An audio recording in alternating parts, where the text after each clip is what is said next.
Is there a nurse here? The voice cut through the ballroom like a blade.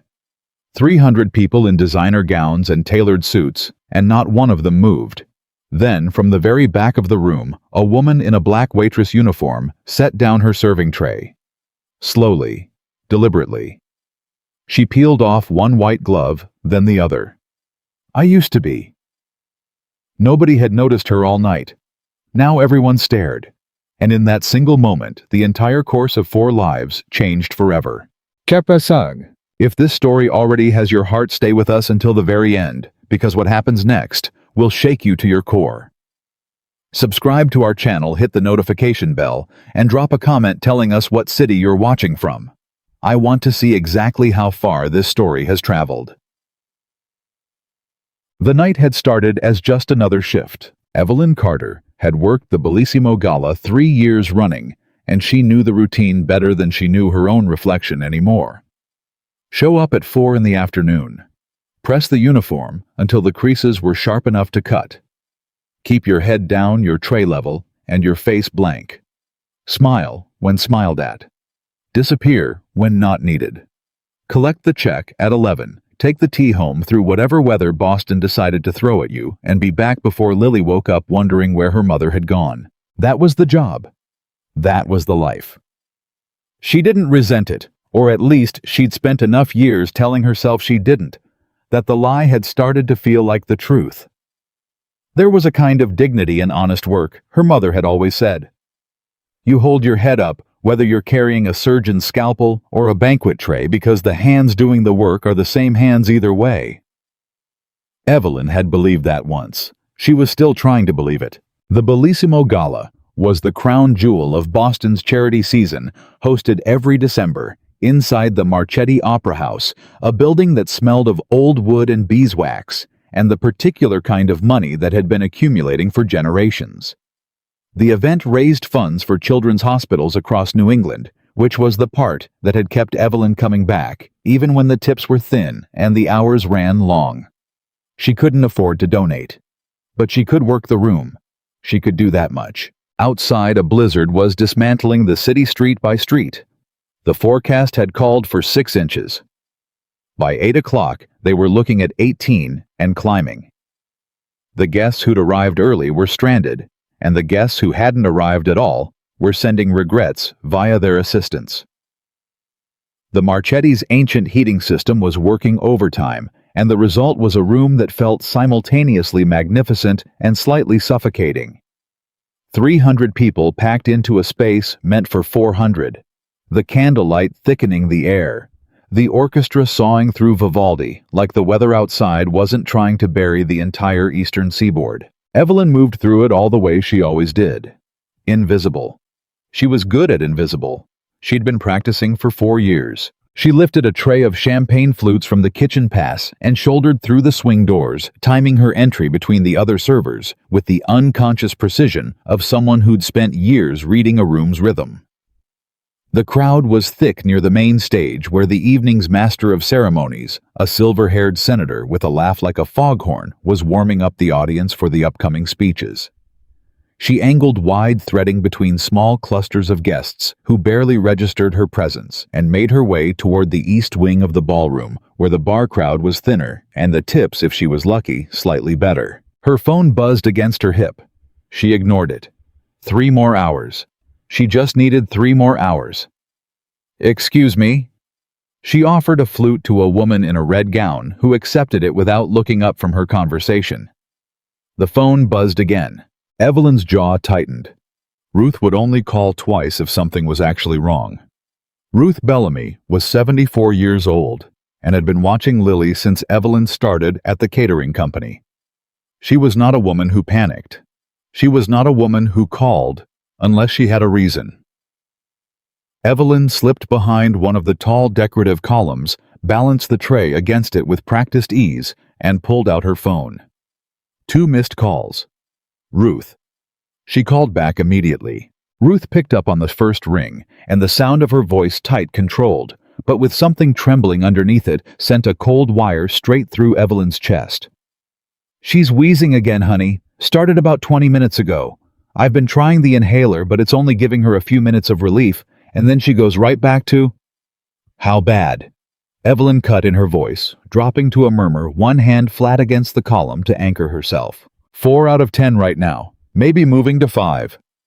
Okay, Evelyn breathed. 4 was manageable. 5 was the line. 6 meant the ER. Okay, the blue inhaler is in the medicine cabinet second shelf. 2 puffs, then wait 60 seconds. I know, sweetheart. I've done it twice. Is she sitting up? She's in my lap. Good. Keep her upright. Don't let her lie flat. Evelyn was already calculating time to the tea time through the blizzard, the state of the expired backup inhaler she'd left in Lily's backpack because it was the only one she'd had. The good one had run out 2 weeks ago, and the refill was $48, and she'd been $12 short until this paycheck. She'd picked it up yesterday. It was sitting in her apartment, 12 blocks away, in the middle of a blizzard. She's asking for you, Ruth said quietly. Evelyn closed her eyes. Tell her I'll be there as soon as I can. Tell her to be a brave girl and breathe slow like we practiced. Breathe in for 4 counts, hold for 2, out for 6. I'll tell her. Call me if she hits 5. Call me immediately. I will. She hung up and stood there for exactly 3 seconds with her hand pressed against her sternum, feeling her own heartbeat. Then she straightened, picked up the tray, and walked back into the ballroom. There was nothing she could do from here that Ruth wasn't already doing. Abandoning her post meant losing this shift's pay, and losing this shift's pay meant the electric bill went short. And if the electric bill went short during a blizzard with an asthmatic child in the apartment, she'd be trading one emergency for another. She would finish the next hour check-in with Ruth and make the call then about whether to leave. That was the calculus of her life. Not despair, not drama, just math. She made her way back to the east wing, collected her tray from the column where she'd left it, and resumed her circuit. That was when she heard him. She'd been aware of Vincent Moretti the way everyone in the room was aware of him peripherally, with a certain careful inattention that was its own form of acknowledgement. He was the kind of man rooms organized themselves around. Not because he demanded attention, but because something in the air changed when he was present, the way pressure drops before a storm. He was seated at the head table, a large man with the kind of stillness that isn't peace, but controlled power. Dark hair, silvering at the temples, wearing a charcoal suit that had been made specifically for his body. He had said almost nothing all evening. He didn't need to. Beside him sat his brother Marco. Evelyn hadn't paid particular attention to Marco Moretti until she noticed him fidgeting, and then 3 minutes later she noticed him sweating. The speeches had begun. The senator was at the podium, his foghorn laugh warming up a joke about the weather. The audience was at that pleasant stage of gala-going where the champagne had made everyone feel generous, and the evening felt like it was going exactly as designed. Marco reached for his water glass. His hand trembled. Evelyn noticed. Old habit. She'd spent 6 years in trauma care training herself to see what other people walked past, and some reflexes didn't unlearn just because a hospital board stripped your credentials. She watched him for another 30 seconds. Still moving, still serving, but with a portion of her attention locked on that table. He was pale. He was sweating despite the room's warmth. He was blinking too slowly. She thought, that man is not just nervous. Then Marco Moretti stood up from his chair, knocked his water glass sideways and crumpled to the floor. The room erupted. 300 people who had been sitting in civilized quiet were suddenly on their feet backing away, pressing forward, voices rising in a confused cascade of alarm. The orchestra stopped mid-phrase. The senator's microphone picked up a crash and then a shriek, and then the feed went dead. And Vincent Moretti, who Evelyn had pegged as a man who never showed anything, was down on one knee beside his brother with his hands on Marco's shoulders, and his face, that still controlled face, had cracked completely open. Marco! Marco, look at me! Marco! The head of security, a massive man in a black earpiece who moved like he'd been trained to absorb chaos, was already on his radio, calling for medical assistance.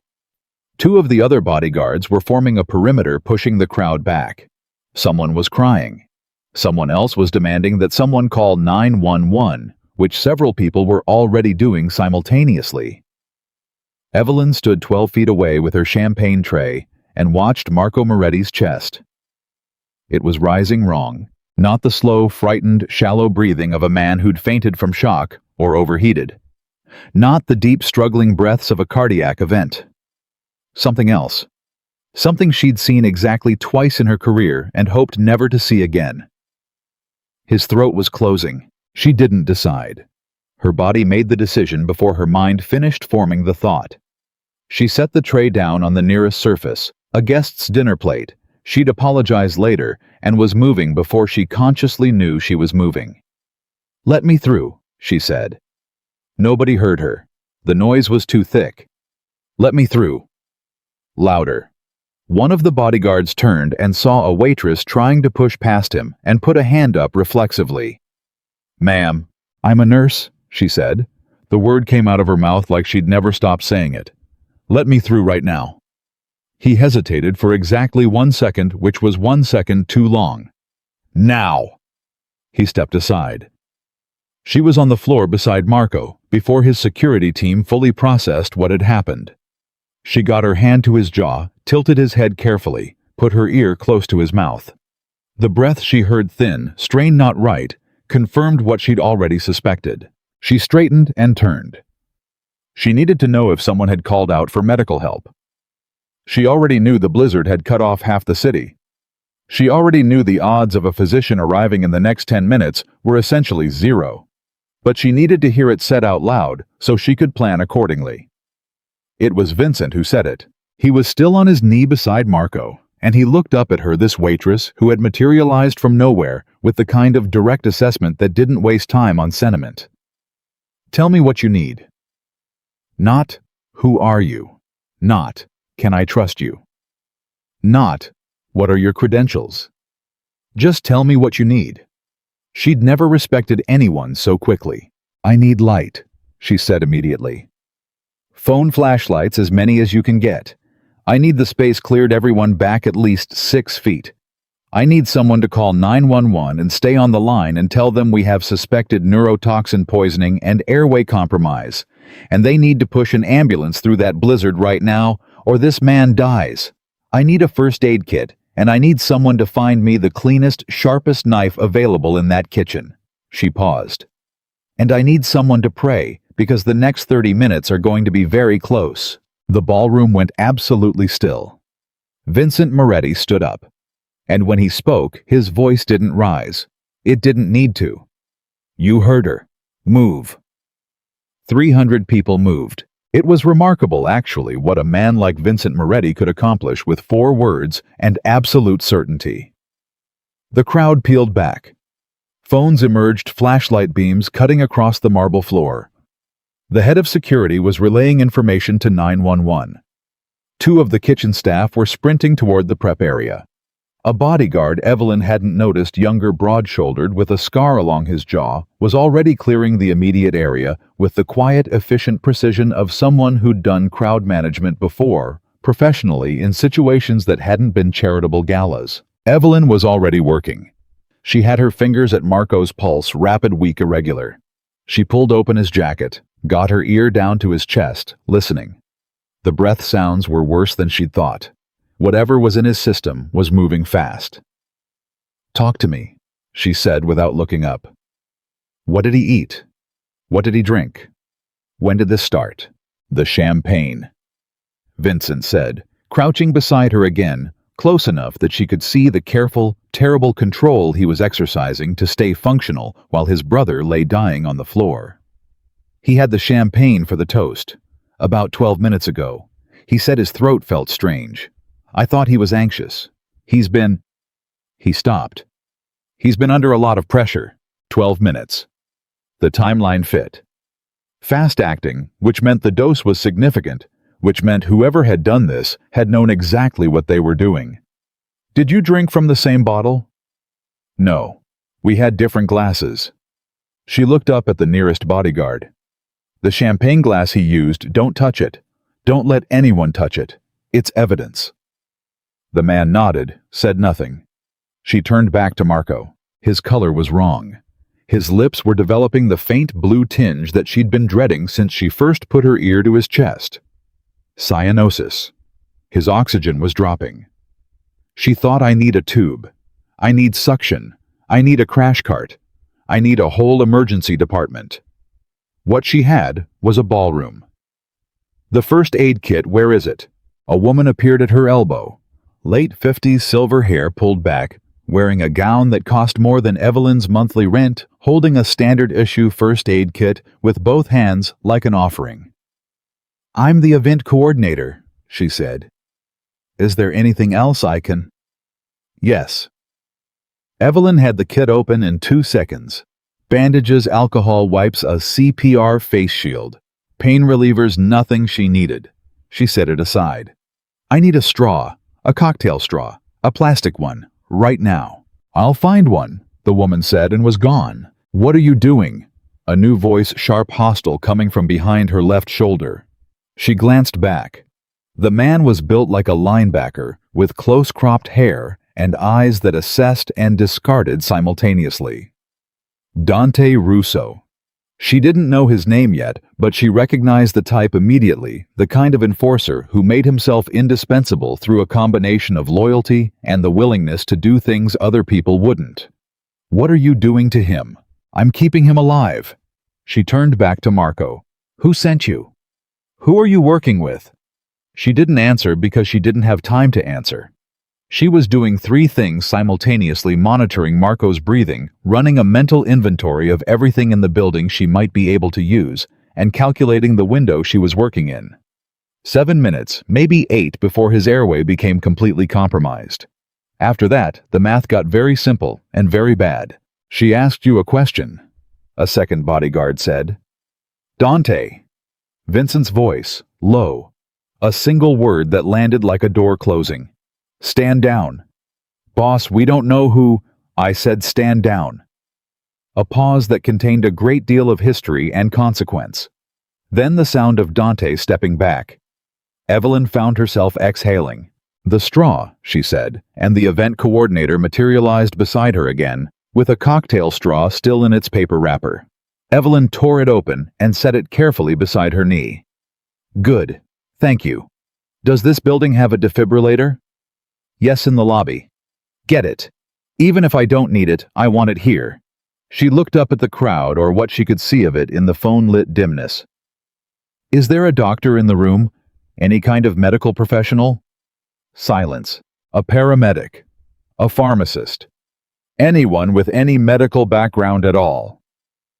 More silence, which told her something about the specific composition of Boston's charitable elite that she filed away for a more bitter moment.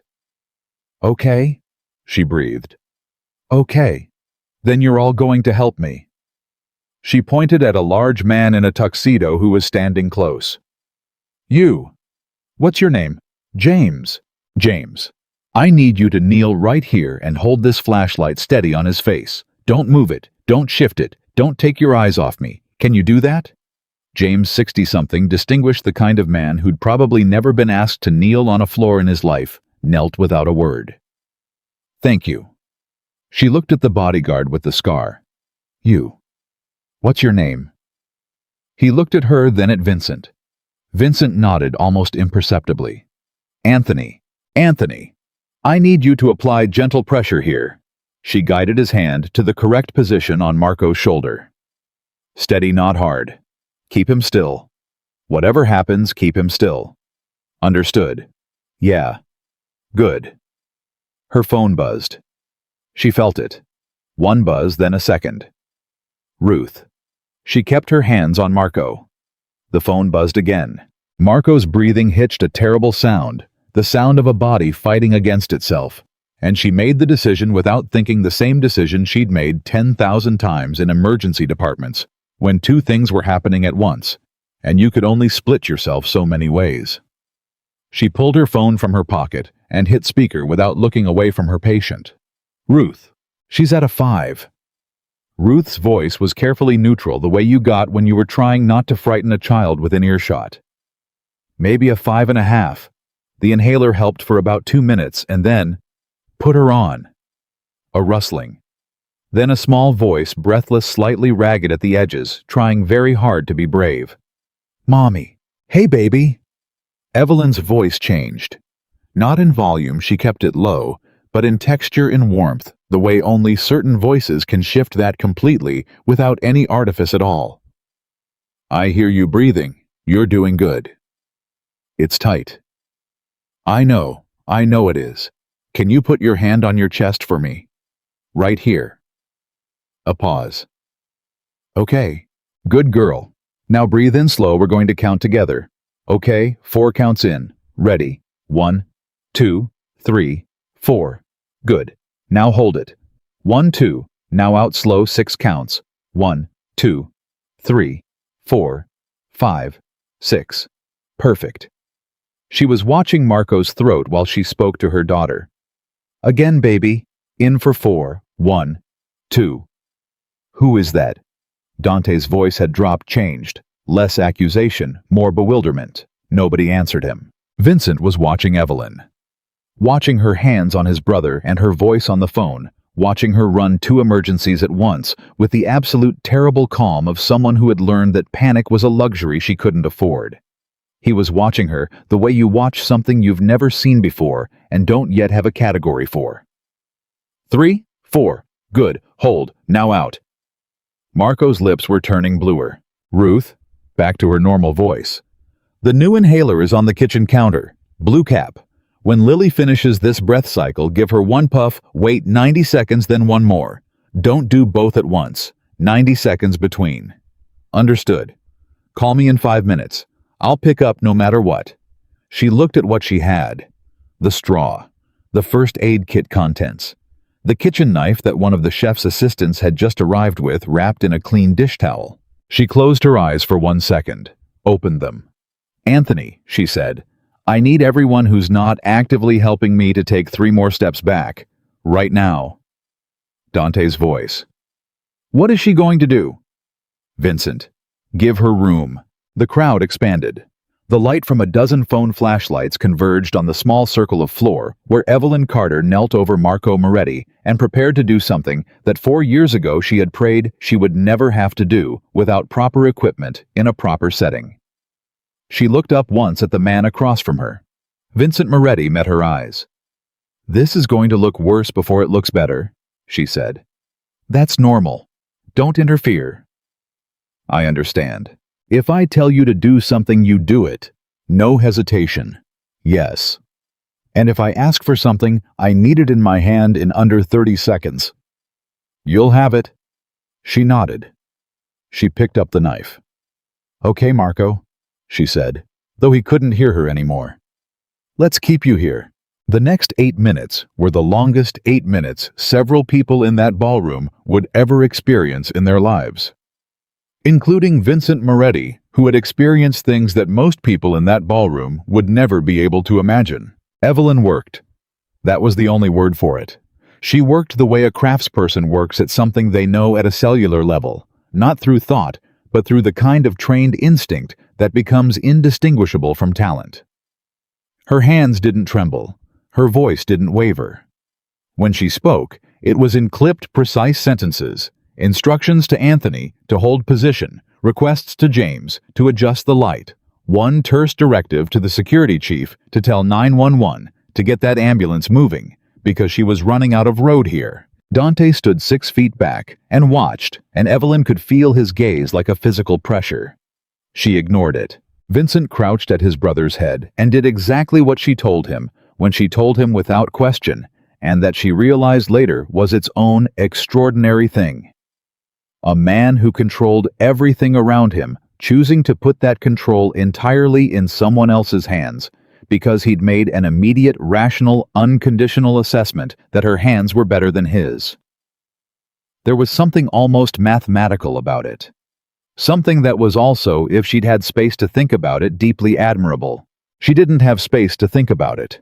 She was trying to keep his brother breathing. 3 minutes in, Marco gagged. His body tried to fight what she was doing, and she said, calm as a wall, "Anthony, keep him still." And Anthony's hands were exactly where they needed to be. 5 minutes in, Evelyn heard Dante move. She heard him say under his breath to the bodyguard beside him, "She's killing him. Look at him." She said without turning, "He would already be dead. That's why it looks like this. Stop talking." Silence. 6 minutes in the event, coordinator appeared at her side and touched her shoulder, and Evelyn nearly came out of her skin. "What?" "Your phone. It's ringing." Evelyn looked down. Ruth. The 5-minute check-in. She couldn't pick up. Her hands were, she couldn't pick up. "Answer it," she said. "Tell her I'm with her and put it on speaker." The coordinator answered. Ruth's voice filled the small circle of light. "She's better. The new inhaler is working. She's down to a 3. She's asking if you're coming home soon." Evelyn felt something move through her chest that she didn't have a word for right then. She filed it away. "Tell her I love her," she said, "and I'll be home when I can. Keep the breathing exercises going." "Will do." "Thank you, Ruth." 7 minutes in, something shifted in Marco's chest.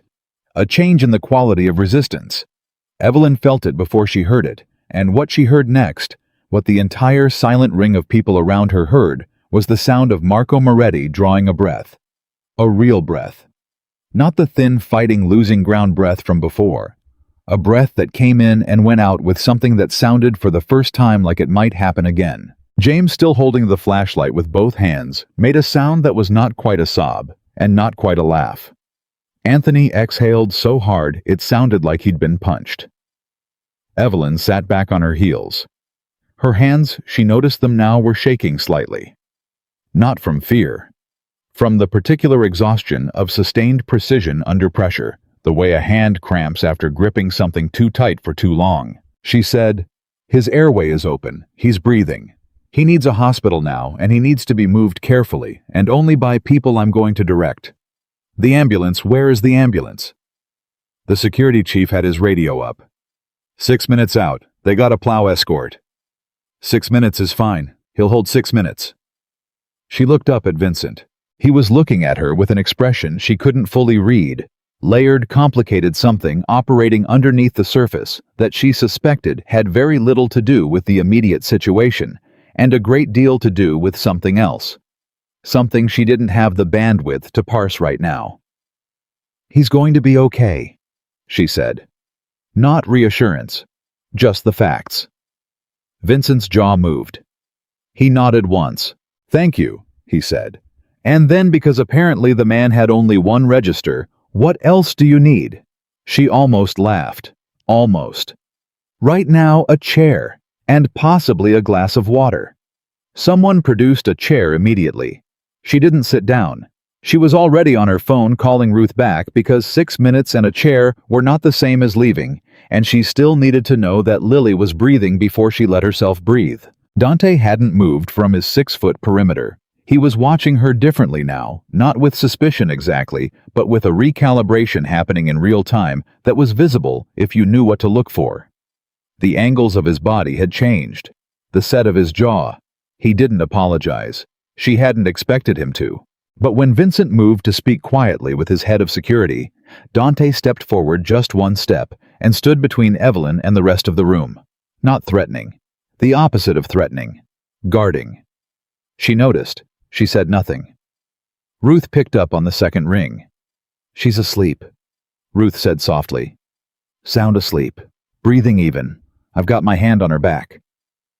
Evelyn pressed her phone against her sternum for a moment. Just a moment. Then, "Thank you, Ruth. I'll be home as soon as I can." She hung up and turned back to Marco, who was breathing, who was alive, who needed her attention for the next 6 minutes until that ambulance pushed through the blizzard and took over. Vincent was watching her from across the space. He didn't say anything. She didn't say anything. The room was still, that particular charged stillness that descends after a crisis when everyone is simultaneously exhausted and electrified, when the body hasn't caught up to the fact that the worst might be over. Outside, the blizzard howled against the Marchetti Opera House's old stone walls. Inside, a woman who had spent 4 years learning to be invisible stood in the center of a ballroom full of the city's most powerful people and breathed and checked her patient and waited. She had peeled off her serving gloves 40 minutes ago. She had not once in all that time thought about putting them back on. That was the moment, though she didn't know it yet, when everything in her life that was about to happen began. Because Vincent Moretti was the kind of man who noticed things, and he had noticed everything. Across the room, well back from the crisis, a man in a waiter's uniform, who had served Marco the champagne, had already slipped through a service exit and into the storm. His radio was active. His message was simple. "He's still breathing." The voice on the other end paused. Then, "The job isn't done." The man pulled his collar up against the blizzard. "What do you want me to do?" A long silence. Then, "Tell the team. We go to phase 2. The man looked back at the building. Through the tall windows, he could see the glow of 100 phone flashlights, the silhouette of a woman kneeling on the floor of a ballroom working. He put his radio away. He walked into the dark. And in the Marchetti Opera House, with her hand on Marco Moretti's wrist and her eyes on the door, Evelyn Carter felt something a shift, a change in the quality of the air that she didn't understand yet. Not danger, not fear, just the particular certainty, the kind her body had learned in 6 years of emergency care, that the crisis she was in the middle of was not actually over, that it was, in fact, only beginning. The ambulance didn't make it in 6 minutes. It made it in 11, and in those 11 minutes, Evelyn did not sit down, did not stop moving, did not take the glass of water someone kept trying to press into her hand.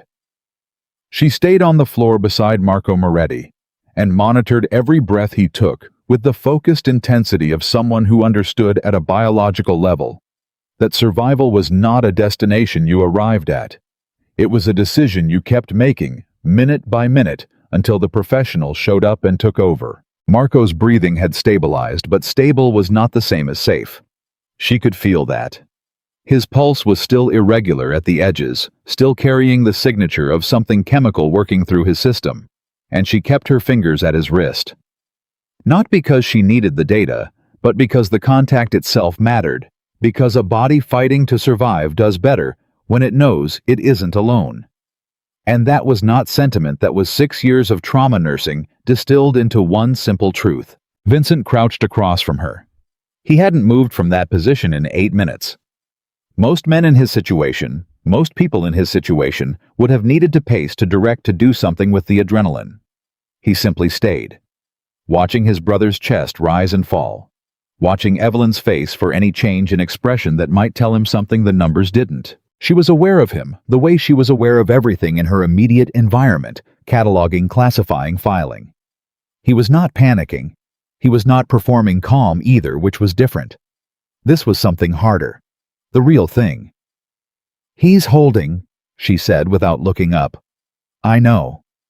A pause. "You keep checking your phone." "My daughter is asthmatic. She had an attack tonight." She said it flat, no decoration. "She's stable. I'm monitoring." A silence that contained something she didn't have time to examine. "How old?" 6. Vincent said nothing for a moment. Then, "She's alone. She's with my neighbor, Ruth. She's good with her." Evelyn adjusted her grip on Marco's wrist. "Your brother's pulse is evening out. That's a good sign. Whatever the compound was, his system is metabolizing it faster than I expected, which probably means the dose, while significant, wasn't calculated to be instantly fatal. Whoever did this wanted him incapacitated, not necessarily dead." She felt the shift in Vincent's stillness before she saw it. Something sharpening. "That's an interesting distinction," he said carefully. "I'm a nurse, not a detective. I'm just telling you what his body is telling me." She looked up for the first time in several minutes. "But if I were you, I would be asking who in this room knew he'd be at this table tonight. And who served that specific champagne glass?" He held her gaze. "We're already asking." She believed him. The paramedics arrived in a controlled rush. 2 of them, efficient and focused, moving through the crowd that Dante and Anthony had kept at a careful distance. The first one, a heavy-set woman with close-cropped hair and the particular no-nonsense energy of someone who'd been pulling people back from the edge for 20 years, took one look at Marco and then one look at Evelyn. "You're the one who kept his airway open." Yes. What did you use? Evelyn told her. The paramedic's eyebrows rose slightly, not in doubt, but in the specific respect that medical professionals extend to improvisation that actually worked. She asked 2 more questions. Evelyn answered both of them in the clipped, precise shorthand of clinical communication, and the paramedic gave her a short nod. Good call on the positioning. You probably bought him 20 minutes. I know. The paramedic almost smiled.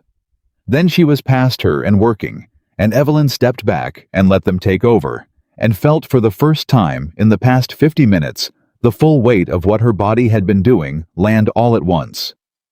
Her knees ached from the marble floor. Her shoulders were locked into a position they were going to complain about tomorrow.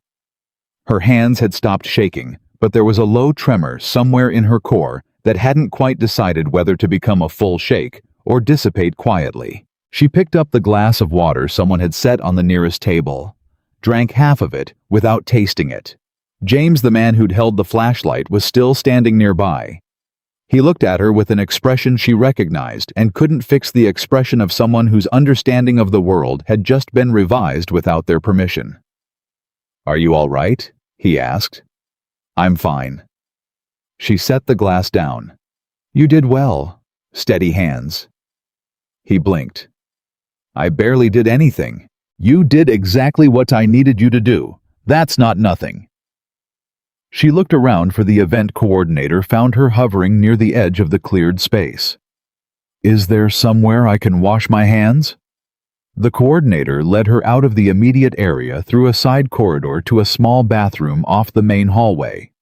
Evelyn ran the water hot and washed her hands with the thoroughness of habit all the way up to her wrists and stared at herself in the mirror above the sink. She looked tired. She looked like a woman who'd been working since 4 in the afternoon and had put her body through something significant and still had a 40-minute commute home through a blizzard. She also looked, she realized, more herself than she had in a very long time. She turned off the water, dried her hands, pulled out her phone and called Ruth. Ruth picked up on the first ring. Sound asleep? Ruth said immediately. Hasn't stirred. Breathing is easy. Thank you. Evelyn leaned against the wall. Ruth, I'm going to be another hour at least, maybe more. The police are going to want to talk to me and... Evelyn. Ruth's voice was firm and warm, and exactly the voice she needed to hear right now. That child is asleep and safe, and I have nowhere to be. You do what you need to do. She hung up and stood in the corridor for a moment with her eyes closed. Then she straightened, put her phone away, and walked back into the ballroom. The ballroom had transformed in her brief absence. The orchestra had long since stopped. The overhead lights were back on, someone had found and reset the breaker, and the warm amber glow of the chandeliers had been replaced with something harsher and more functional. The police had arrived along with the ambulance, and uniformed officers were beginning the slow, complicated process of taking statements from 300 people who had all been in the same room but had seen 300 slightly different versions of the same event. The paramedics had Marco on a stretcher and were ready to move.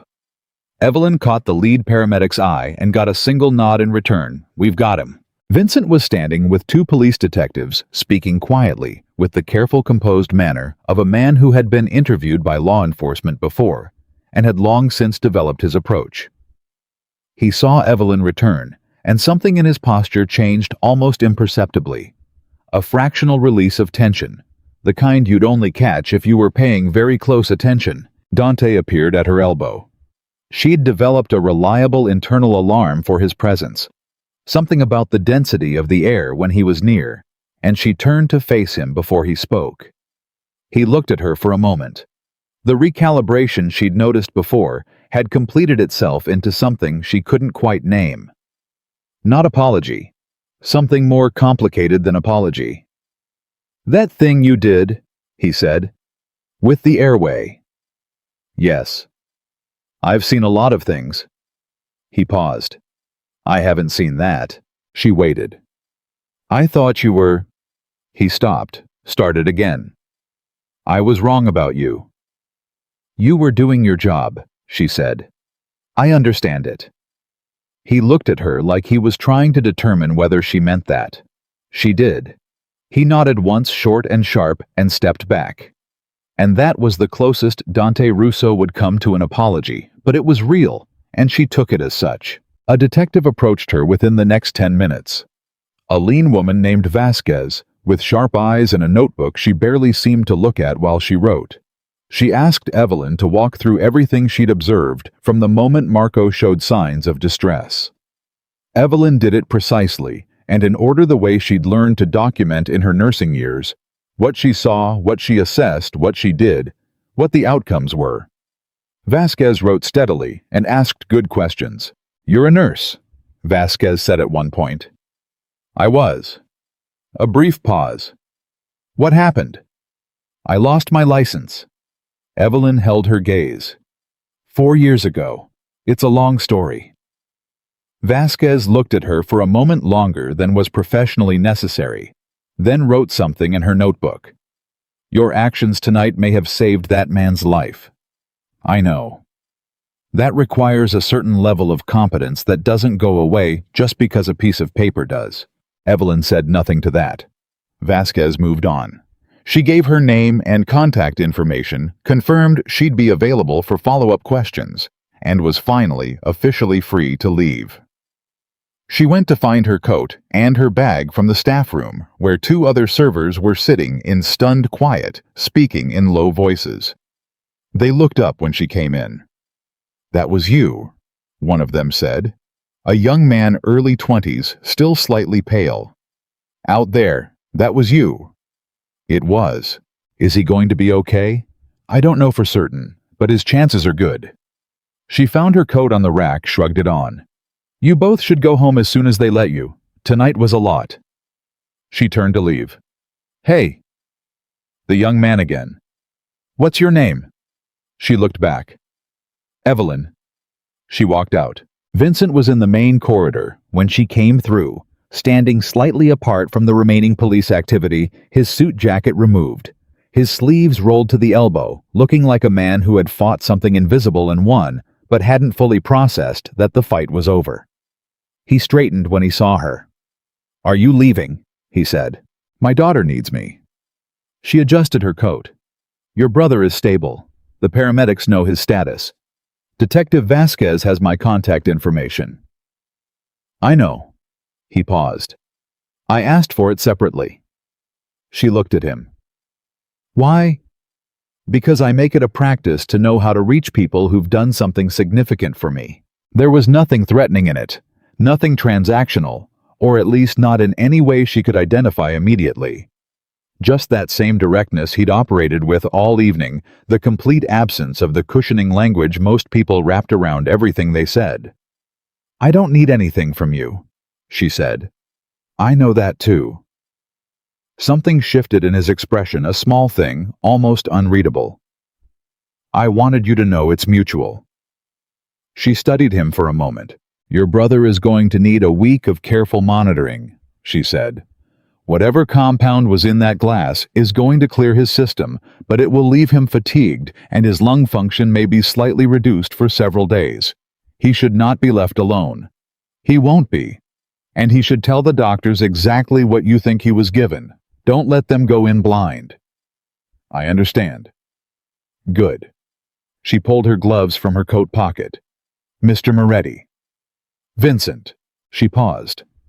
"Good night, Vincent." She walked out into the blizzard. The cold hit her like something solid. Not the polite winter chill of an early December evening, but the full, unambiguous aggression of a nor'easter that had been working itself up all day and had now arrived at its full conviction.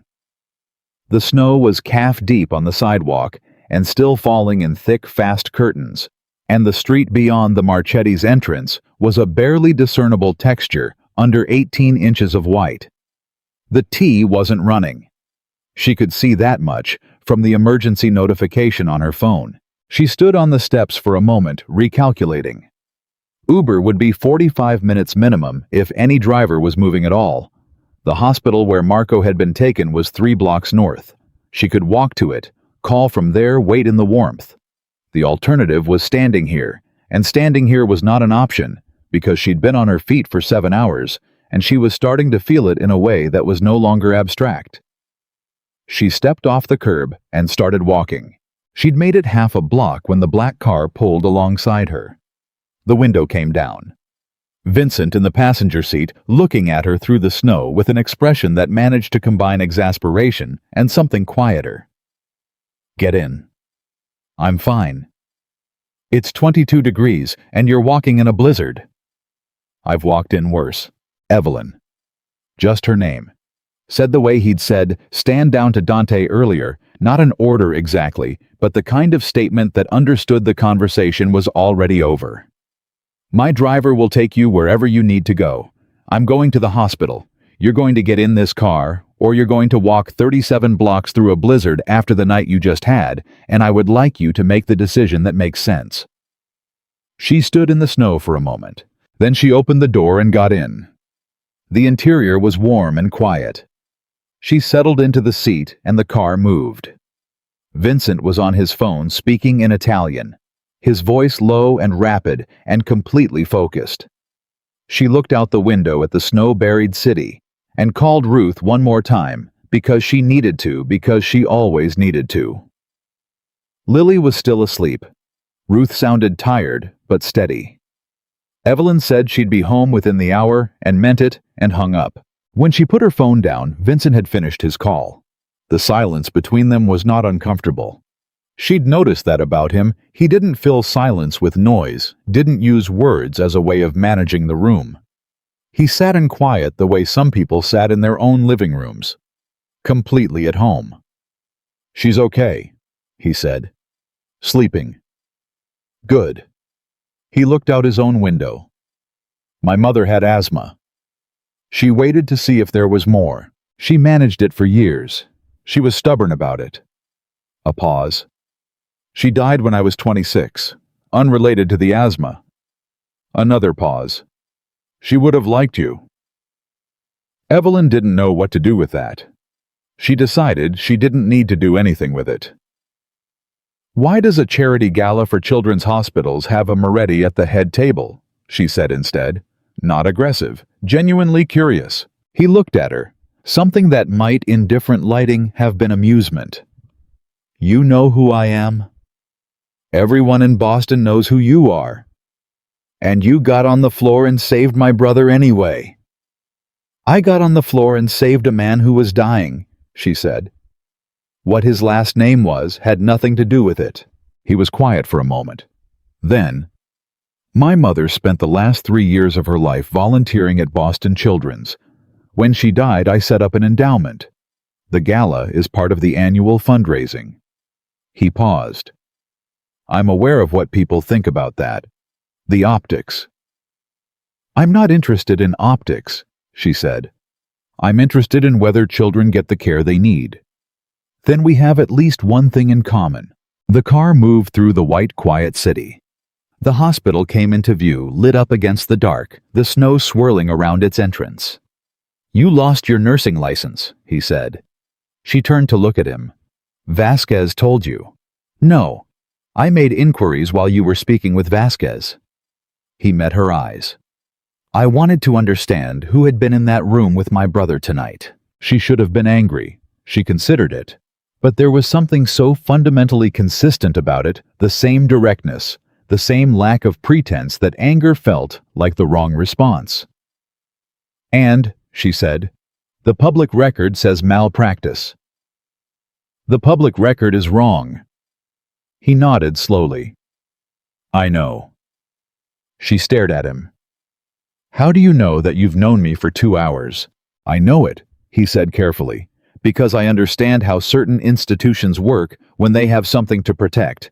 And the pattern of what happened to you is not the pattern of a nurse who made a mistake." He paused. "It's the pattern of a nurse who saw something she wasn't supposed to see."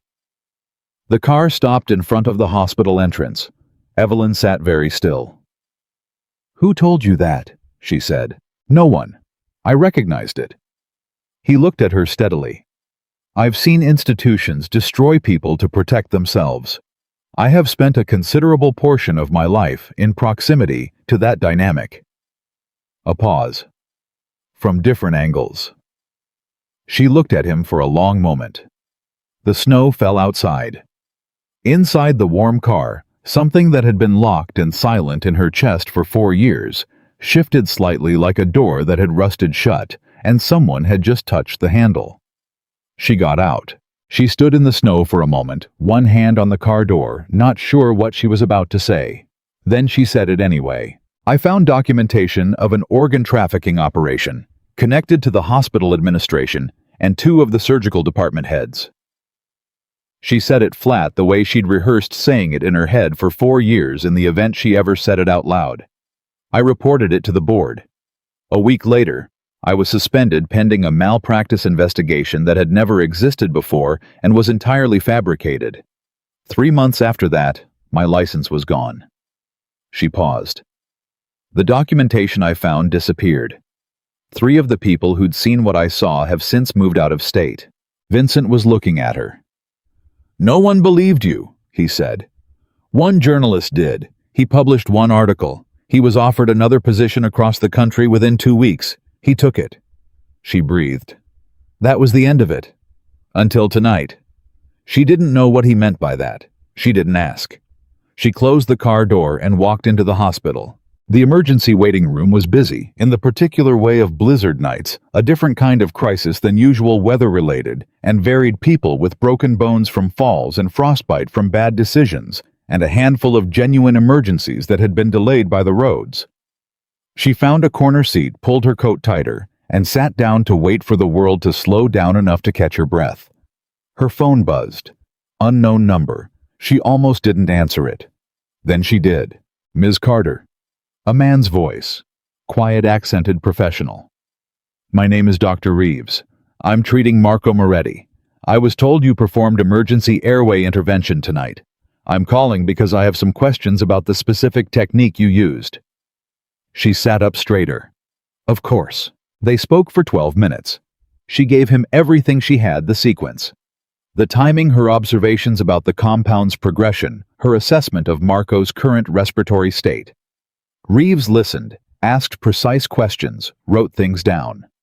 At the end, he was quiet for a moment. Ms. Carter, I want to be direct with you. What you did tonight with what you had in those conditions. He paused. It was genuinely exceptional. I've been in emergency medicine for 19 years. I've seen improvised interventions. What you describe is at a different level. I used to be good at this, she said. You still are. Another pause. May I ask why you're no longer practicing? I lost my license. Silence. I see. Wrongfully, she added and surprised herself by saying it. She hadn't said that out loud to a medical professional in 4 years. I see, he said again, and this time it had a different weight. After she hung up, she sat with the phone in her lap and looked at the ceiling and thought about the last 4 years. The waitress uniform. The banquet trays.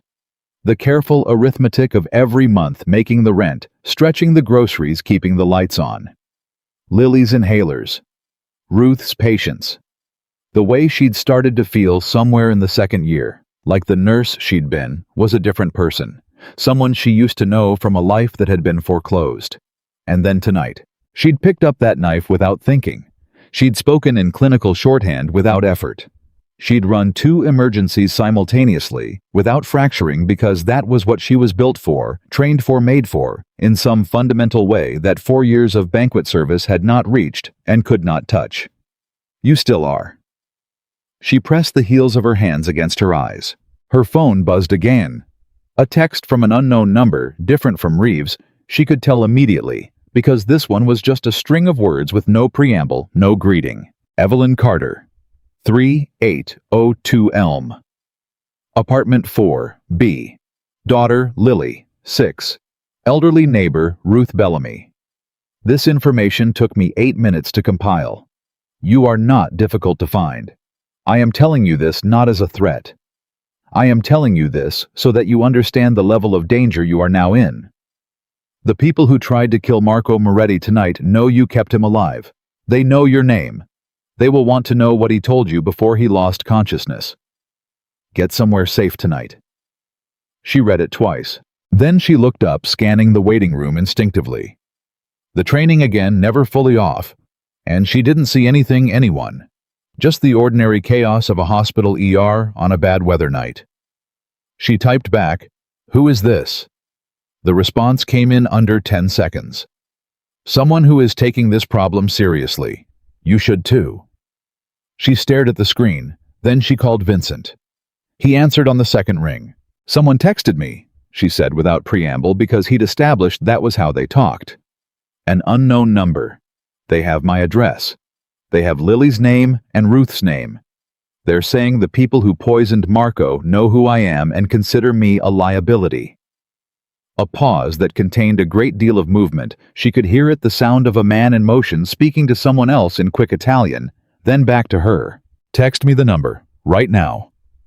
His voice had changed, not in tone, but in the way it moved, the way a river changes when it narrows. "And Evelyn, don't go home tonight." "My daughter is home." "I know. I'm sending 2 people to your building right now. They'll be there in 10 minutes. They will stay outside, visible to no one. Lily and Ruth will not know they're there, but they will be there." He paused. "I need you to trust me on this." She stood up. "I'm going home to my daughter. That is non-negotiable." "I know. I'm not asking you to stay away from her. I'm asking you to let me make sure you both get there safe." A beat. "Can you give me that?" She stood in the waiting room of a Boston hospital at 1 in the morning during a blizzard and thought about a text from an unknown number that had her daughter's name in it. She thought about 4 years of careful grinding safety. She thought about Lily, asleep in Ruth's arms. "Send your people," she said. "But if anyone comes near my daughter, you answer for it." "Understood." "And Vincent," she breathed. "Who sent that text?" A pause. "My brother came to me 6 months ago," Vincent said, and his voice had changed again, deeper, something underneath it that sounded like the kind of pain a man carries when he's been carrying it long enough that it becomes structural. "He told me he was going to cooperate with federal prosecutors. He's been documenting everything, every operation, every name, every transaction for 18 months. Another pause. "People within my organization found out 3 weeks ago. Tonight wasn't random. Tonight was an execution that I failed to stop." The waiting room noise continued around her, indifferent. "So he's a witness," she said. "He's my brother," Vincent said. "He's also a witness." She absorbed that, the layering of it, the contradiction that wasn't quite a contradiction. "The text," she said again. "Who sent it? Someone who has been watching out for Marco for longer than I knew." A pause that carried genuine complexity. "Someone I need to have a conversation with very soon." She didn't press it further. She had enough to process. "I'm going to my daughter," she said. "My driver will be outside in 3 minutes," he said. "His name is David. He's a good man." A pause. "Evelyn?" "Yes. I don't say thank you easily. Tonight you saved the only family I have left." His voice was steady, but there was something underneath the steadiness that was not something held down with considerable discipline. "I will not forget what I owe." "You don't owe me anything," she said. "Then I'll call it something else," he said. "Good night." She put the phone in her pocket and walked out into the snow. David was exactly where Vincent said he'd be, a quiet man in a dark coat, who opened the car door without comment and drove her through the white, buried streets without speaking, which was exactly what she needed. She sat in the back seat and watched the city go past and let herself feel finally the full scope of what the night had been. She'd saved a man's life with a cocktail straw and a kitchen knife, and 6 years of training she'd been told she was no longer allowed to use. She'd guided her daughter through an asthma attack from the floor of a ballroom using nothing but her voice. She'd told someone out loud for the first time in 4 years the truth about what had happened to her. And somewhere out in the city, in the hospital, where Marco Moretti was being monitored, in the halls of the Marchetti Opera House, where police were still taking statements in the phone of a woman who'd walked into a blizzard and back out again, something was moving. Something was in motion that hadn't been in motion this morning. She didn't know what it would cost her yet. She didn't know what it would give her. But as the car pulled up to her building and she saw the light on in her apartment window, Ruth always left the lamp on. She felt something settle in her bones that had not been settled in a very long time. She went upstairs. She unlocked the door quietly. Ruth was asleep in the armchair, her silver head tipped slightly to one side, a paperback open in her lap. Lily was on the couch under a blanket, her small chest rising and falling with the easy, regular rhythm of a child who had gotten through the hard part. Evelyn stood in the doorway and looked at her daughter. Then she went to the couch and sat on the edge of it and put her hand very gently on Lily's back, the way Ruth had been doing all night, the way she always did when she needed to be sure. Lily stirred, opened her eyes halfway. "Mommy." "Hey, baby, go back to sleep." "Did you save someone?" Lily murmured, already drifting. Evelyn smoothed the blanket over her daughter's shoulder. "Go to sleep." Lily slept. Evelyn sat there in the lamp-lit quiet of her apartment, with her hand on her daughter's back, and the snow coming down outside, and for the first time in 4 years, she did not feel like a woman who had lost everything. She felt like a woman who was standing at the beginning of something she didn't yet understand. And outside below, in a car parked half a block down and running silent, 2 men kept watch in the dark. She woke up before the alarm. That was the first sign that her body understood something. Her mind was still catching up to. That the night before had not ended cleanly, had not closed the way a shift ends when you hang up your apron and go home and leave the work behind. It had followed her into sleep and was waiting when she surfaced, sitting in her chest like something with weight. Lily was still breathing easily. She checked that first the way she always checked it first, before coffee, before the window, before anything.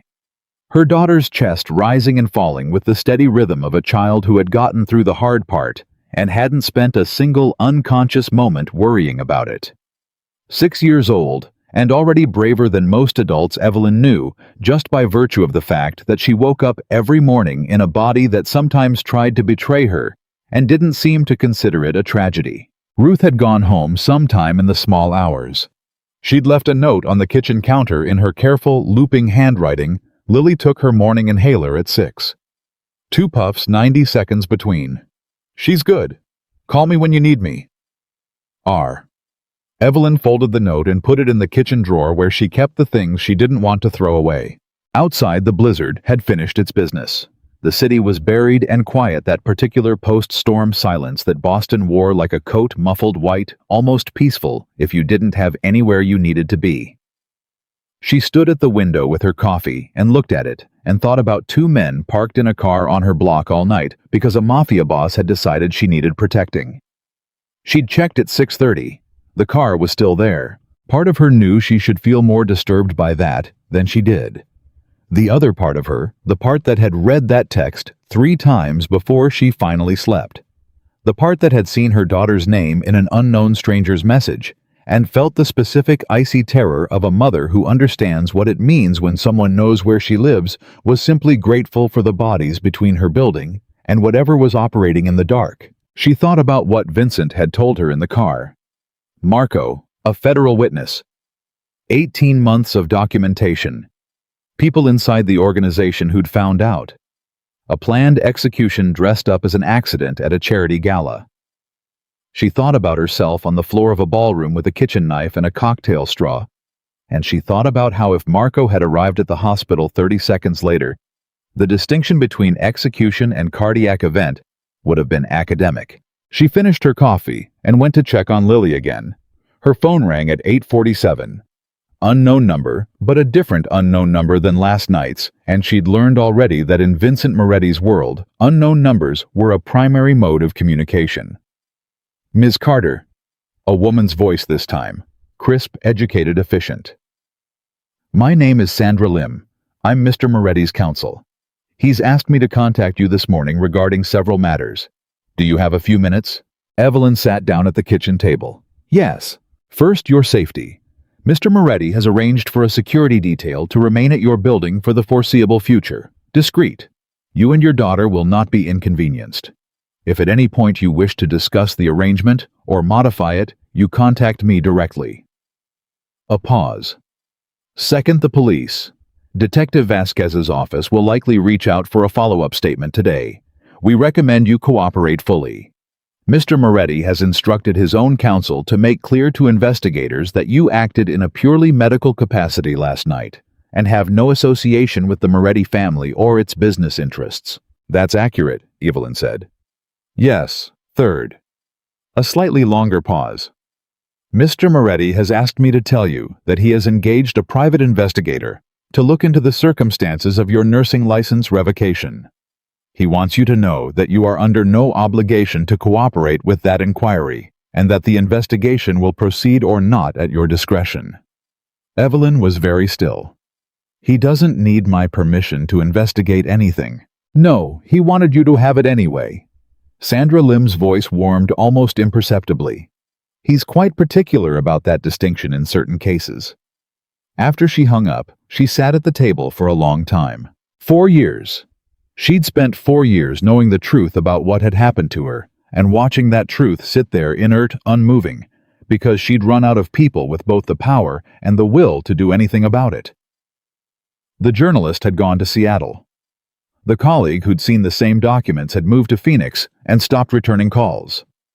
The attorney she'd consulted in year 2 had told her gently and expensively that the institutional resistance to a case like hers was prohibitive, and the likely outcome wasn't worth the cost. She'd folded that truth up and put it somewhere inside her where it couldn't make her crazy.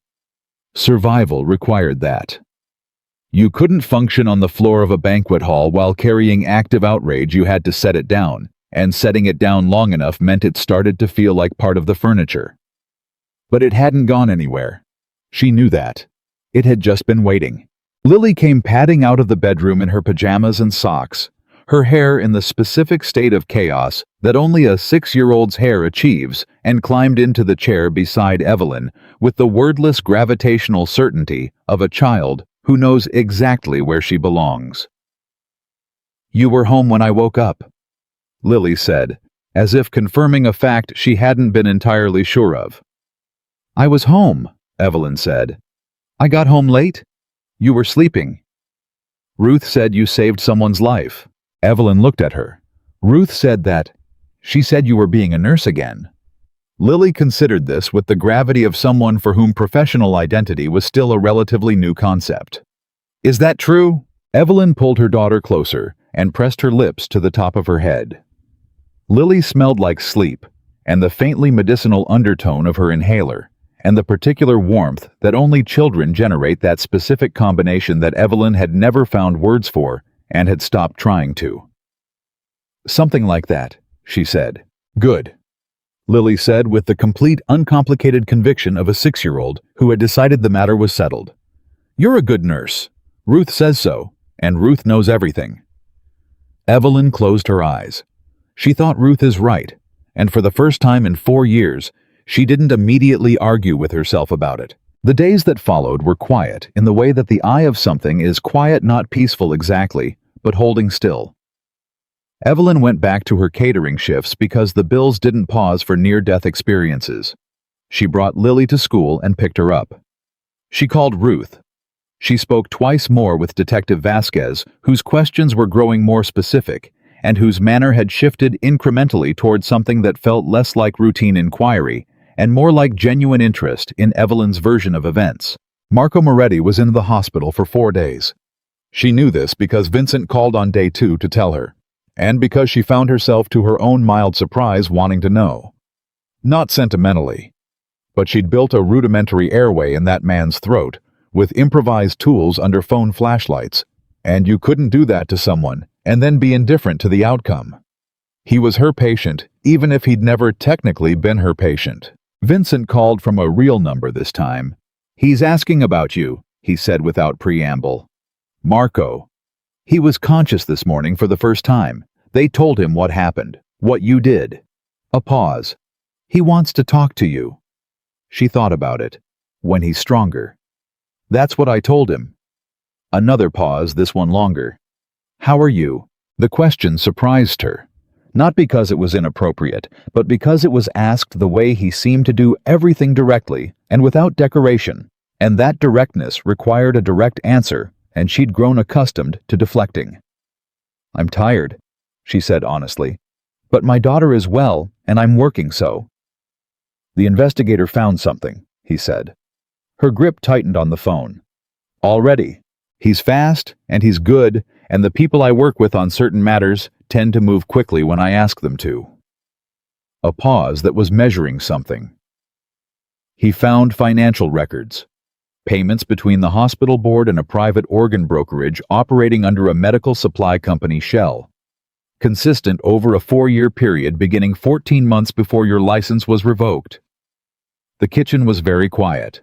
"That's what I saw," she said. Not triumphantly, just, "Yes, that's the thing. That's the thing that was real." The records were archived in a compliance database that the board believed had been purged. It hadn't been purged completely. A pause.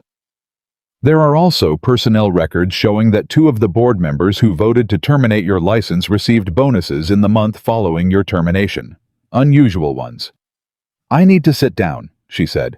"You're already sitting down." She looked at the chair she was in. "How do you know that?" "Because your voice changed. You sit when things land hard." A beat. "I notice things." She didn't know whether to be unnerved by that or simply accept it as one of the more honest things anyone had said to her in recent memory. She chose to accept it. She was too tired for anything else. "What does the investigator do with this?" she said. "That's your decision." His voice was careful, deliberate. "I can tell you that I know 3 honest prosecutors in this city. People who have never been in proximity to my interests and therefore owe me nothing and cannot be accused of bias in my direction. The evidence would go to them through a completely independent channel, with your name attached to it only if you choose. And if I don't choose, then it goes nowhere," he said simply. "I don't make decisions about your life without your permission." There it was again, that same thing Sandra Lim had said, that precise, almost formal insistence on the distinction between what he could do and what she had consented to. She didn't know why that kept landing the way it did. She'd spent 4 years navigating institutions that had made decisions about her life without her consent, without her knowledge, and then handed her the consequences. The contrast was clarifying. "Send it to the prosecutors," she said, "through the independent channel." A pause. "And give me the investigator's number. I have things I can add." 3 more days passed. On the 5th day after the gala, she got a call from a number she didn't recognize. Not an unknown number. A real number. A Boston area code, and it was Marco Moretti calling from a hospital room, sounding tired and slightly hoarse and very much alive. "I'm told I have you to thank for that," he said. "You were in a bad position," she said. "I just worked the problem. The doctor said—" He stopped, cleared his throat carefully. "He said what you did with what you had is the kind of thing they teach in medical schools as a theoretical exercise. He said it almost never works in practice." "It worked." "Yeah." A pause. "I know why you were there that night. The catering company. I know what happened to you." His voice was careful, but not in the way people are careful when they're navigating something delicate. In the way people are careful when they've thought about what they want to say and mean to say it correctly. "I want you to know what I'm doing. The cooperation, the documentation. Part of why I'm doing it is because of people like you. People who tried to do the right thing and got destroyed by systems that were supposed to protect them." She was quiet for a moment. "You don't owe me that explanation." "No, but I wanted you to have it." She thought about that. The 2 men saying the same thing, in almost the same words, with the same insistence. She wondered what their mother had been like. "Get better, Marco," she said. "Working on it," he said. "Ms. Carter Evelyn. Whatever happens next, thank you for not leaving." She thought about Dante's gun, and Vincent stepping between them and the darkness outside, and the phone calls to Ruth and the cocktail straw and all of it. "Someone had to stay," she said. He made a sound that might have been a laugh and might have been something else. "Yeah," he said. "Someone did." He hung up, and she went back to her life, and the weeks moved. She was wrong that things would be quiet. The thing about investigations is that they move underground for a long time before they surface, and what you experience during that period is not silence, but a particular charged absence of information that has its own kind of weight. She'd given everything she had to the independent channel, her own documentation, her memories of what she'd seen, the names of the people who'd been in proximity to the evidence. She'd spoken on the phone for 3 hours one Tuesday evening with a woman who turned out to be a federal prosecutor and who asked questions so precise that Evelyn had come away from the conversation with the distinct sense that the woman had been building toward this particular case for longer than Evelyn had been aware of it. 11 days after the gala, Vincent asked if he could take her to dinner. She said yes before she'd fully decided to. He took her to a small Italian place in the North End. Not one of the grand famous ones, but a narrow room with 8 tables where the owner knew him, and the pasta was made in the kitchen that morning. It was, she realized immediately, a place that had been chosen specifically because it was the opposite of the Marchetti Opera House in every way that mattered. No grandeur, no performance. Just food and candles and 2 people sitting across a small table having a conversation that wasn't about emergencies. It was strange, good strange. He asked about her. Not about the case, not about the investigation, not about the gala. About her. Where she'd grown up. Dorchester, she told him, 3rd of 4 kids, her mother had worked 2 jobs, and her father had been good when he was present, and not present enough. How she'd decided on nursing, she'd been 17, and her youngest brother had broken his arm badly enough to require surgery. And she'd watched the recovery room nurses and thought without drama or revelation, that's it. That's the thing. What she'd been like as a student, top of her class, competitive, in the way that doesn't announce itself. The kind of student who memorized not just the answers, but the reasons for the answers. He listened the way he did everything else completely. No peripheral attention, no checking his phone, no waiting for his turn to speak. Just present, in the way that very few people manage to be present. She asked about him too. It felt fair, and also she was curious. She had been curious since the night he'd knelt beside his brother on a ballroom floor, and the control had cracked. He told her things he made clear he didn't usually tell people. His father had been a violent man, and he'd spent his adolescence navigating around that violence with a combination of intelligence and physical force that had eventually made him useful to people whose business operated outside the law. He'd built something from that, not proudly, not defensively, just factually. He'd made choices he knew the shape of and lived with the consequences. "Do you regret it?" she asked. He considered the question with the seriousness it deserved. "I regret specific things. The category itself." He paused. "The category is complicated. I kept people I love safe with the tools I had. The tools were not clean. I'm not interested in pretending otherwise." "Most people in your position would at least try to spin that," she said. "I'm not most people." "No," she agreed. "You're not." He looked at her. "Does it bother you what I am?" She thought about it honestly. "I grew up in Dorchester," she said. "I know what different kinds of dangerous look like. I know what people do to survive in places that don't give you a lot of options." She paused. "What you are is complicated.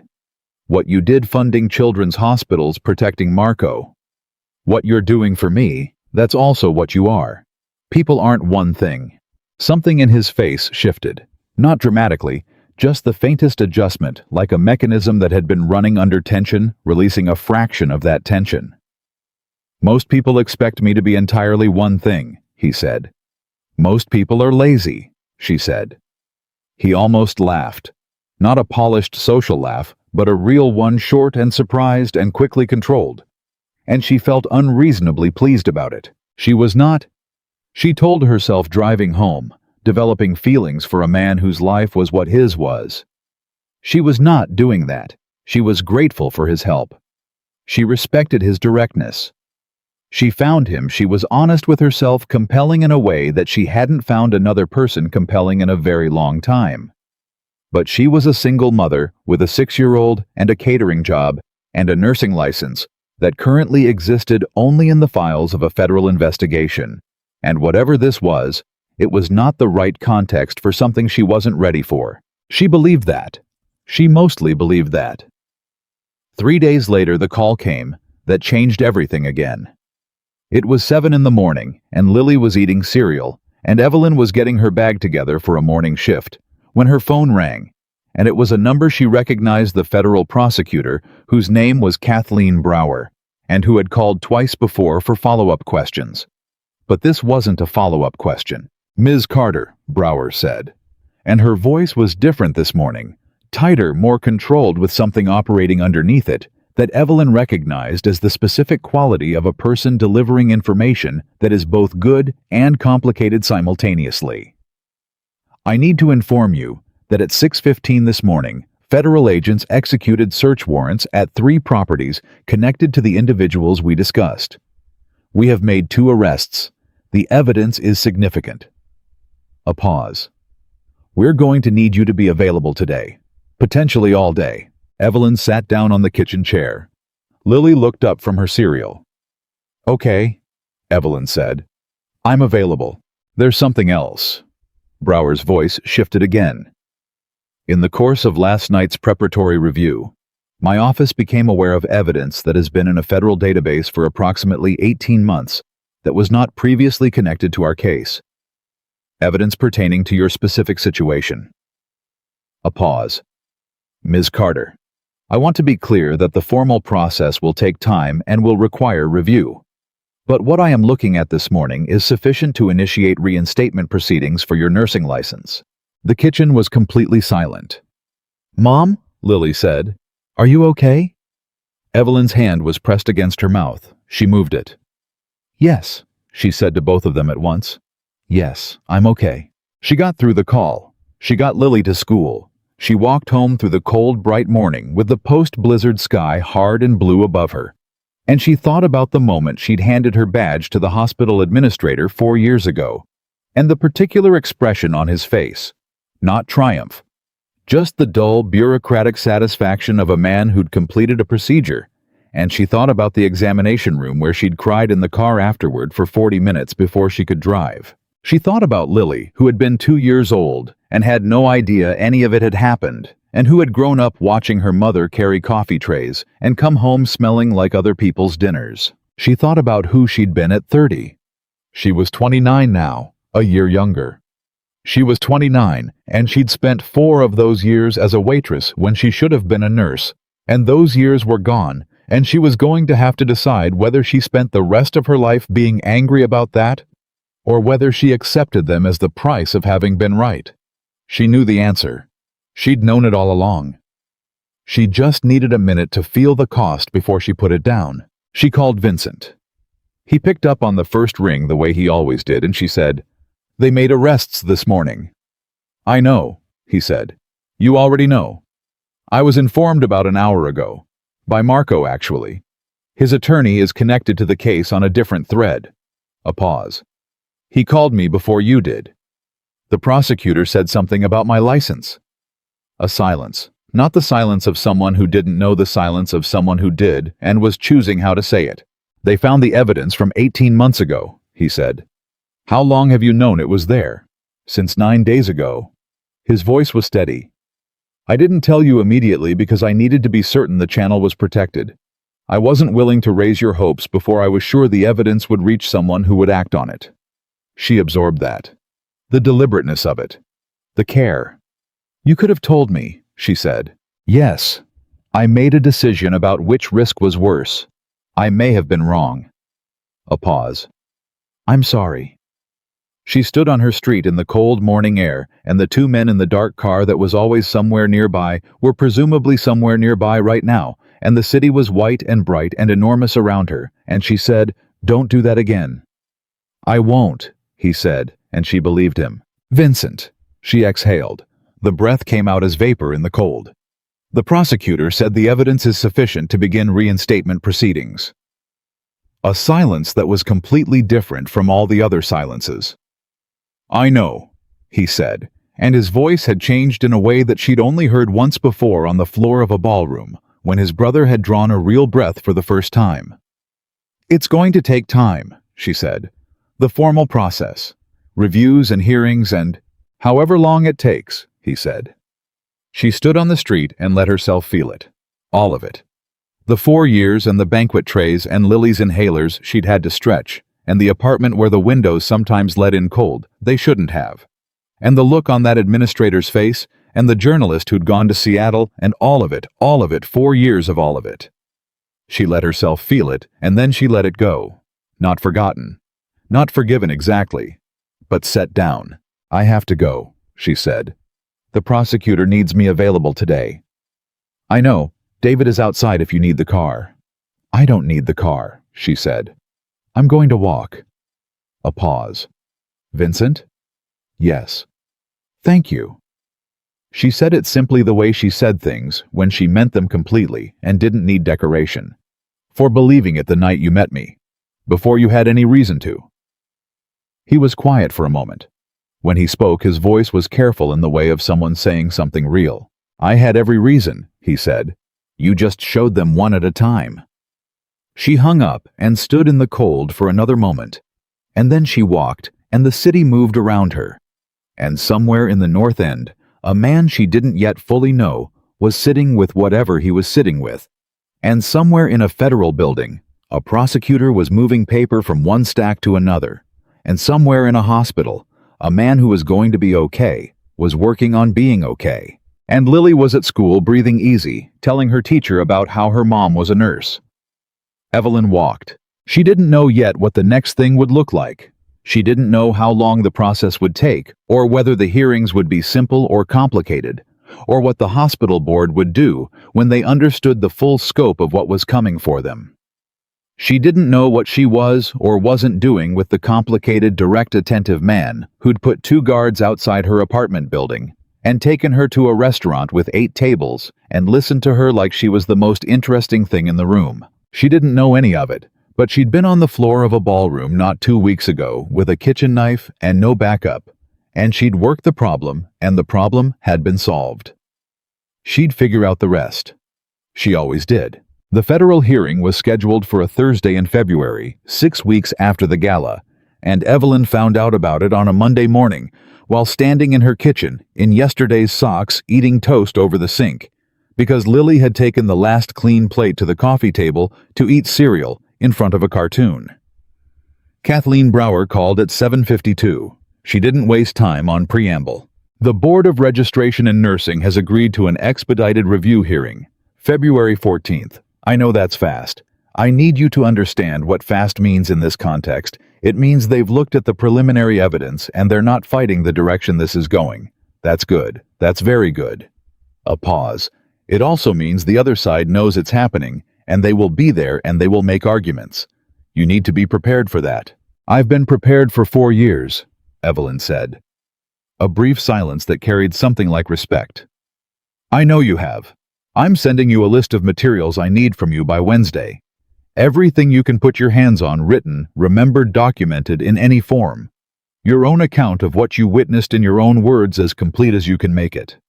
I have some of it already written, from when I tried to report it the first time. Send me everything." Brower's voice shifted slightly. "Evelyn, I want you to hear me when I say this. The evidence we have is strong. The arrest last week shook several people loose who are now cooperating. What you saw 4 years ago, what you documented, it corroborates everything. You are not walking into that room alone." Evelyn stood at her kitchen window and looked at the snow-packed street below and thought about the last time she'd tried to walk into a room with the truth and what had happened to it. "I hear you," she said. She spent the next 2 days writing. She sat at her kitchen table after Lily went to bed, and she wrote everything she remembered. The documentation. She'd found the timestamps, the names, the meeting where she'd presented it to the board, and watched the expressions on the faces of men who already knew, who had already decided, who were already 3 steps ahead of her. She wrote it in the clinical, precise language of medical documentation, because that was the language she trusted, and because she'd learned that jargon was a form of armor, and right now she needed armor. She sent it to Brower on Wednesday morning. Brower responded within the hour. "This is exactly what I needed. You write like a trauma nurse. Everything in sequence, nothing wasted. See you Thursday. Vincent called Wednesday evening. He'd been calling every few days, not hovering, not pressuring, but maintaining the kind of consistent contact that communicated presence without demanding anything in return for it. She'd started to understand that this was simply how he operated with people he'd decided mattered to him. He showed up, not dramatically, just reliably. "How are you feeling about tomorrow?" he asked. "Prepared," she said. "Nervous." A pause. "Both. Both is correct," he said. "Anyone who goes into something like that without nerves is either lying or not taking it seriously." "Which one are you when you walk into something difficult?" A brief silence. "Nervous," he said. "Every time. I've learned to use it." She found that more comforting than anything reassuring would have been. "Marco is going to testify," Vincent said then.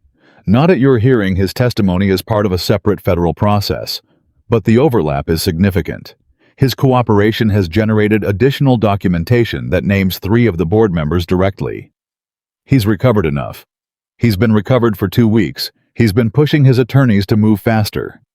A pause that carried something complicated. "He feels a personal responsibility. For my situation. For the category of person your situation represents." Vincent's voice was careful. "Marco spent 18 months documenting what certain kinds of power do to certain kinds of people. You are a specific example of the thing he's been trying to dismantle. He takes that personally." She absorbed that. A man she'd kept alive on a ballroom floor who had been risking his own life to document the kind of corruption that had destroyed hers without knowing she existed. "Tell him," she said slowly, "that I don't need him to feel responsible, but I'm glad he's there." "I'll tell him." A pause. "Vincent." She hesitated, which was unusual for her. "Will you be there tomorrow?" A silence. Not long, not calculated. Just the genuine pause of a man who hadn't expected the question and was deciding what the true answer was. "If you want me there," he said, "I'll be there. The optics might be. I don't care about the optics. The board might." "Evelyn," his voice was steady, "do you want me there?"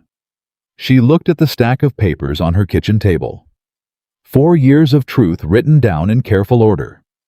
She thought about walking into that building, and she thought about the administrator's face, and she thought about how she'd done hard things alone for long enough that she'd started to think that was simply the nature of hard things.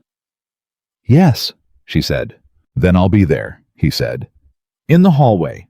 Not in the room that would complicate things, but in the hallway." She didn't tell him that meant more than being in the room would have. He probably knew.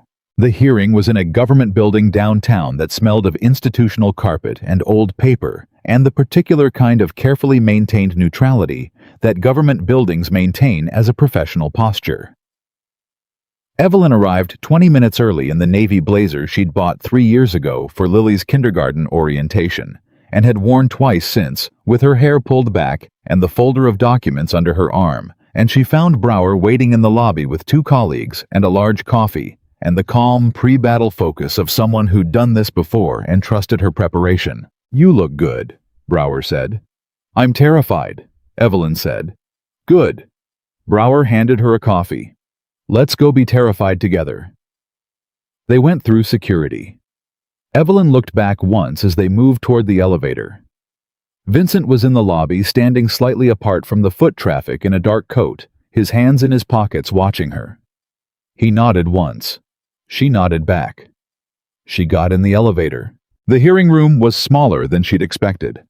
A long table for the board members, 5 of them in their 60s, with the careful, professionally neutral expressions of people who understood that their decisions were going to be scrutinized and were consciously performing impartiality, and a table for Evelyn's side, and a table for the respondent's legal representation, and a court reporter in the corner who was already set up and waiting. 2 of the board members who'd voted to revoke her license were not present. She noted that immediately.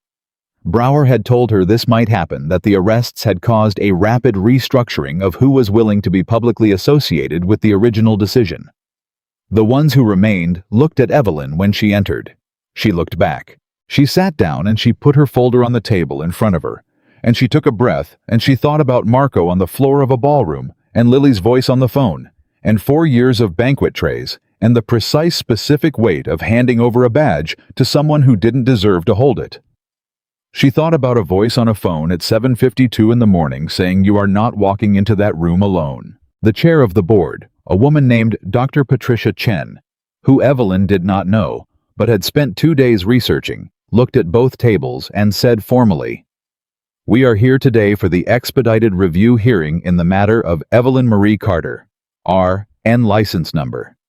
And then Evelyn stopped listening to the words and started listening to the room the way she always did in high-stakes situations, tracking the temperature of things, the way weight was distributed, who was sitting forward and who was leaning back. Dr. Chen was sitting forward. That was good.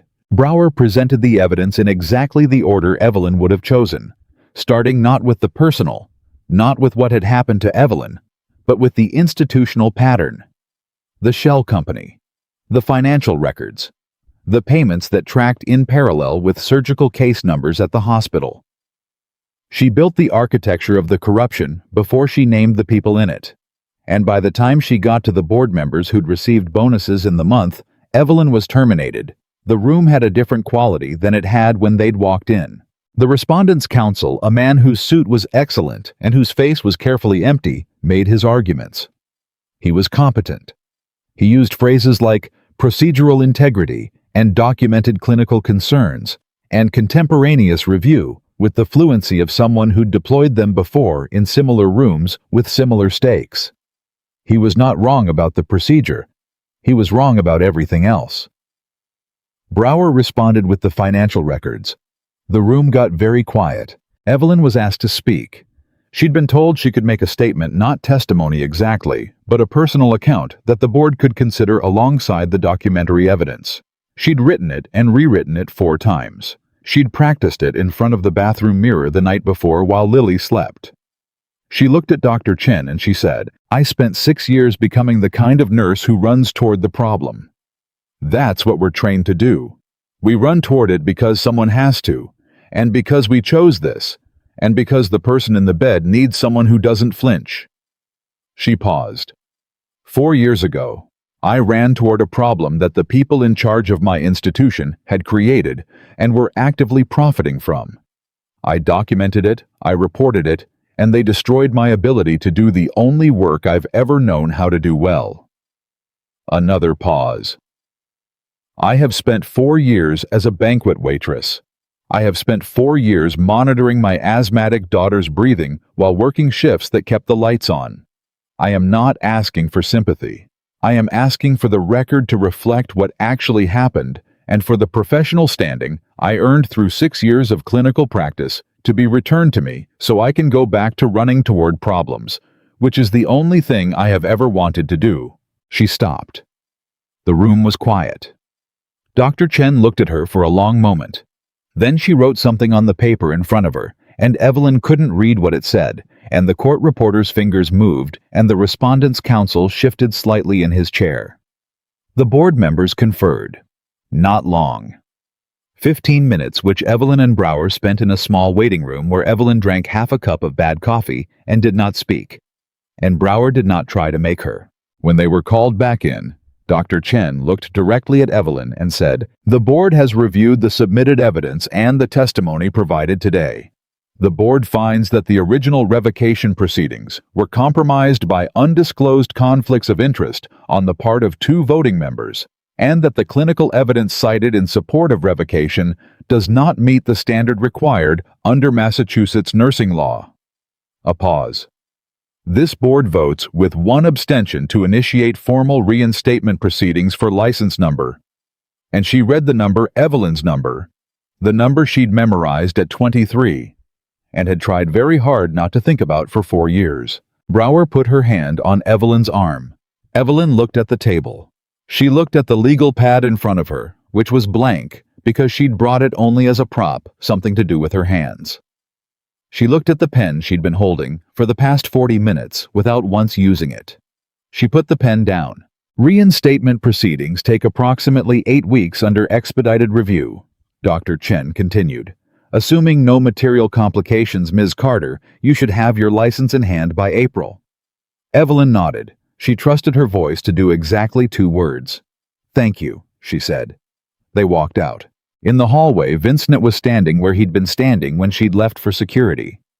He saw her face before she said anything. Whatever was on her face, it was apparently sufficient, and something changed in his expression that she had no category for and didn't try to name. "Well," he said. "Reinstatement proceedings," she said. 8 weeks. He was quiet for a moment. Then he did something she hadn't expected, hadn't predicted, wouldn't have been able to anticipate from everything she'd learned about him in the past 6 weeks. He reached out and took her hand, not dramatically, not with any pressure, just his hand around hers for a moment. And he said, very quietly, "Your mother would be proud of you." She hadn't mentioned her mother to him. She didn't know how he knew that mattered. She didn't ask.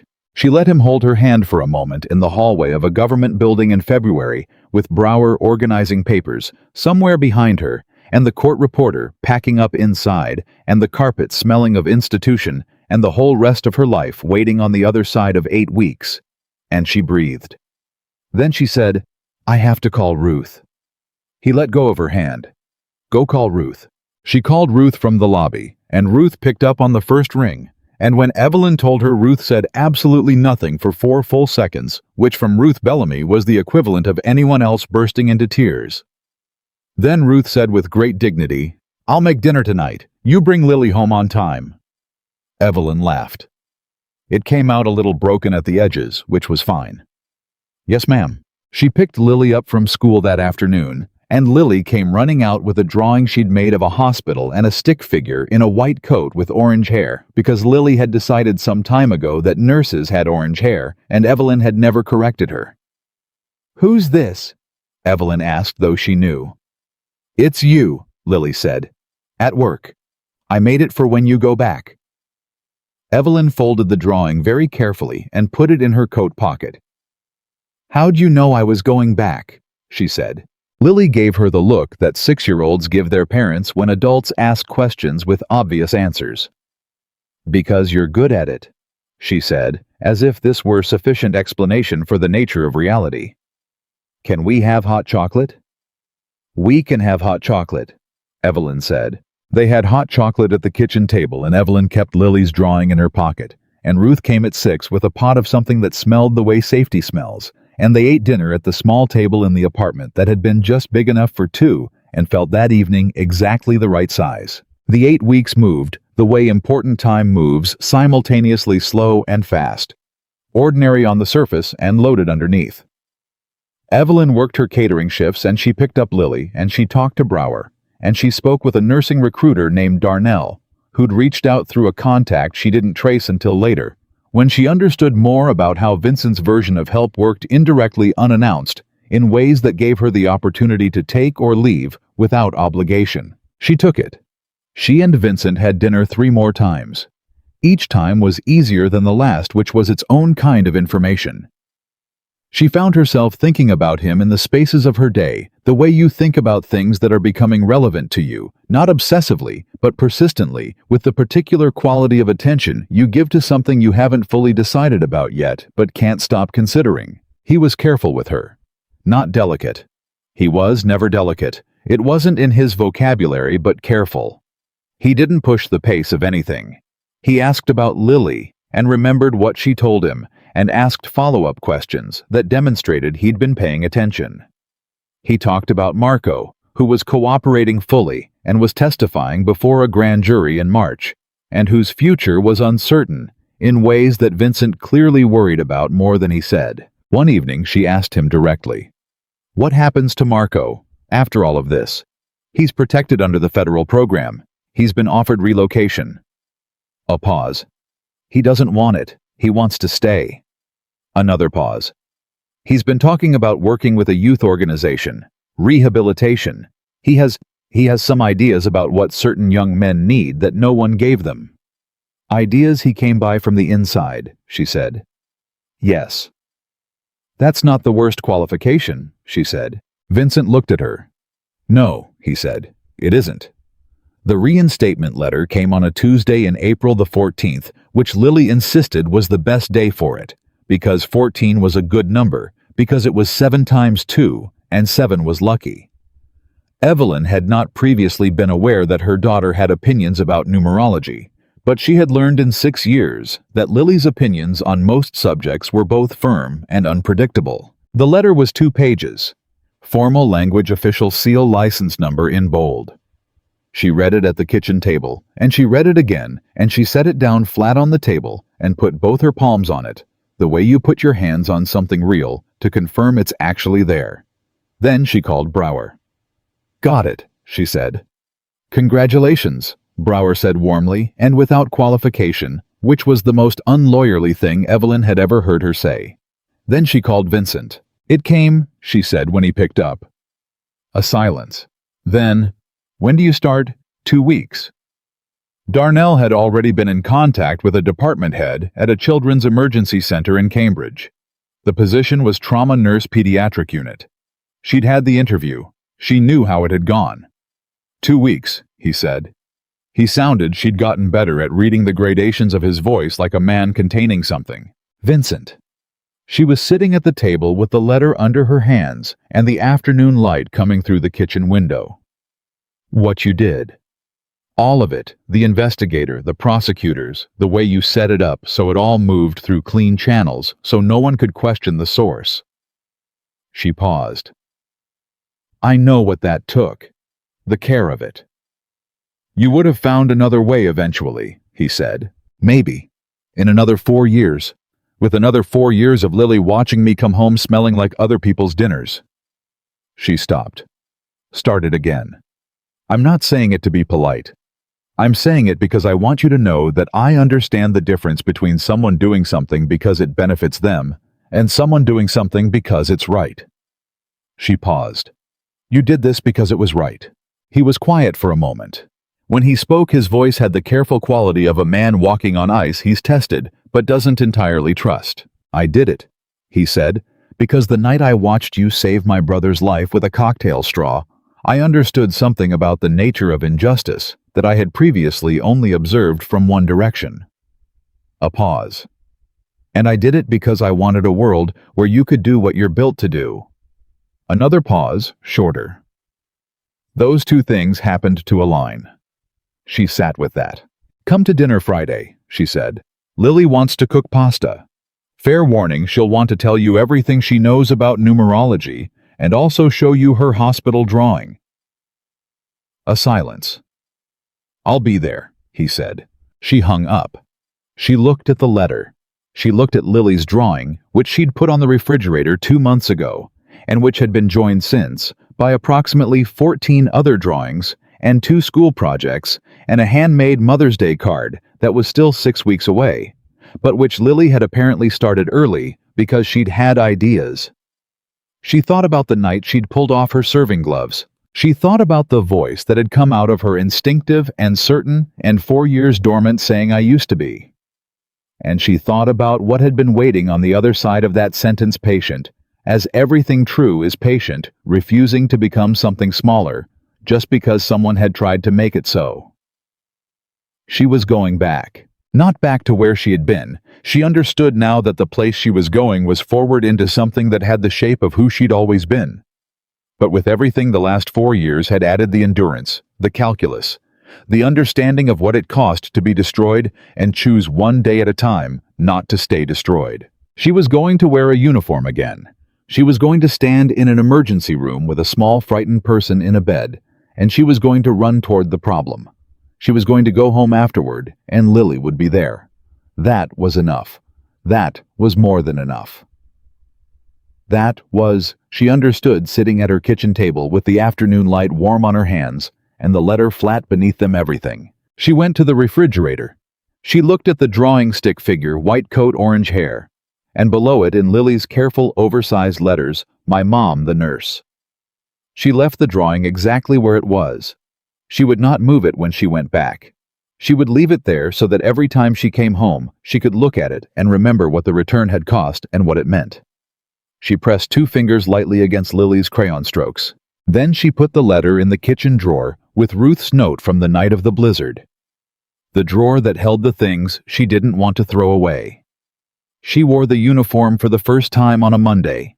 Not because Monday was symbolic. It wasn't. She'd thought about that and decided she didn't need symbolism. She needed a shift schedule.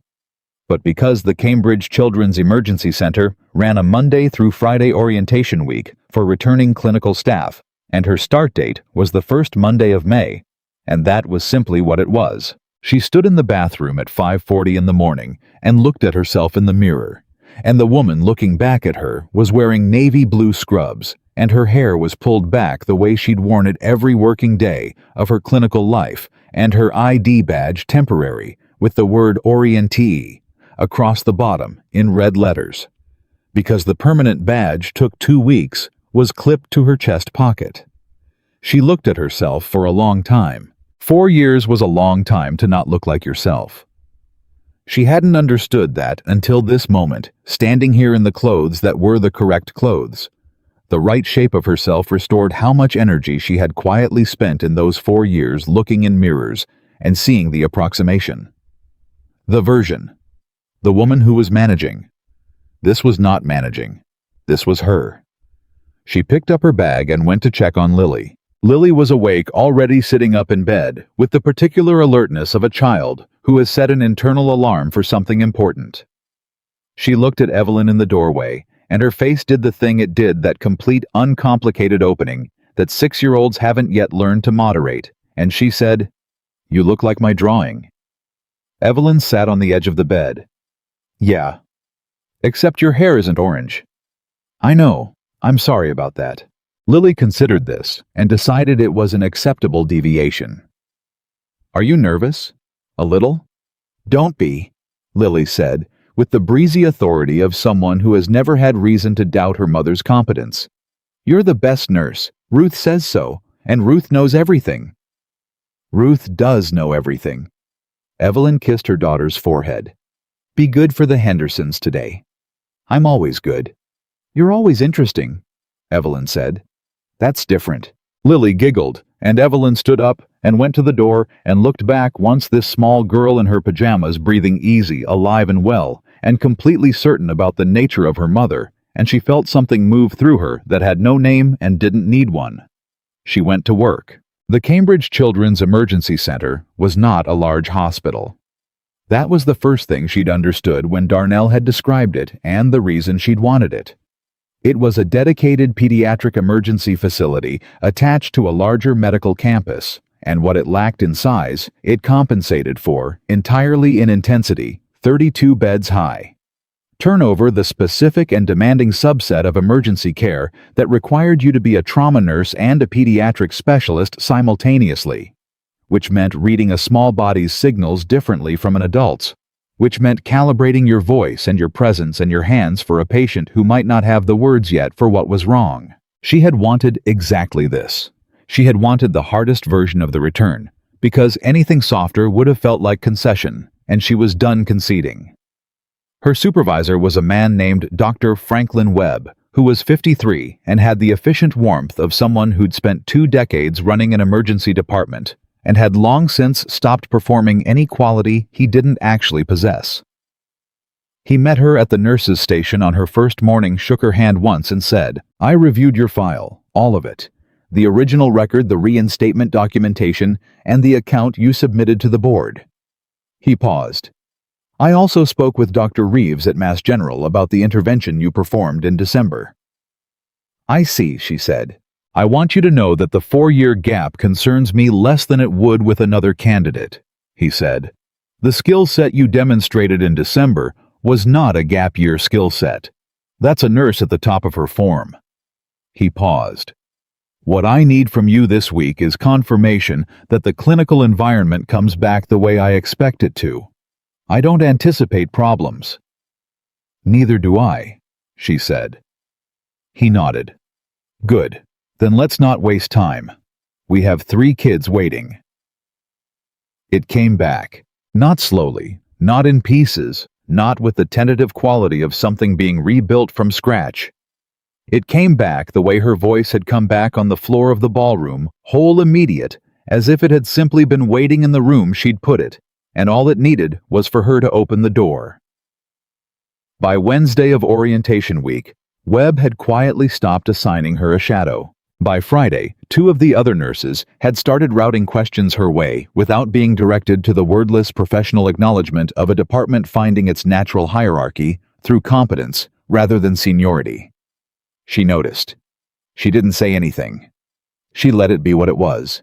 She called Vincent on Friday evening from the parking lot before she got in her car, which had become, she realized, a pattern.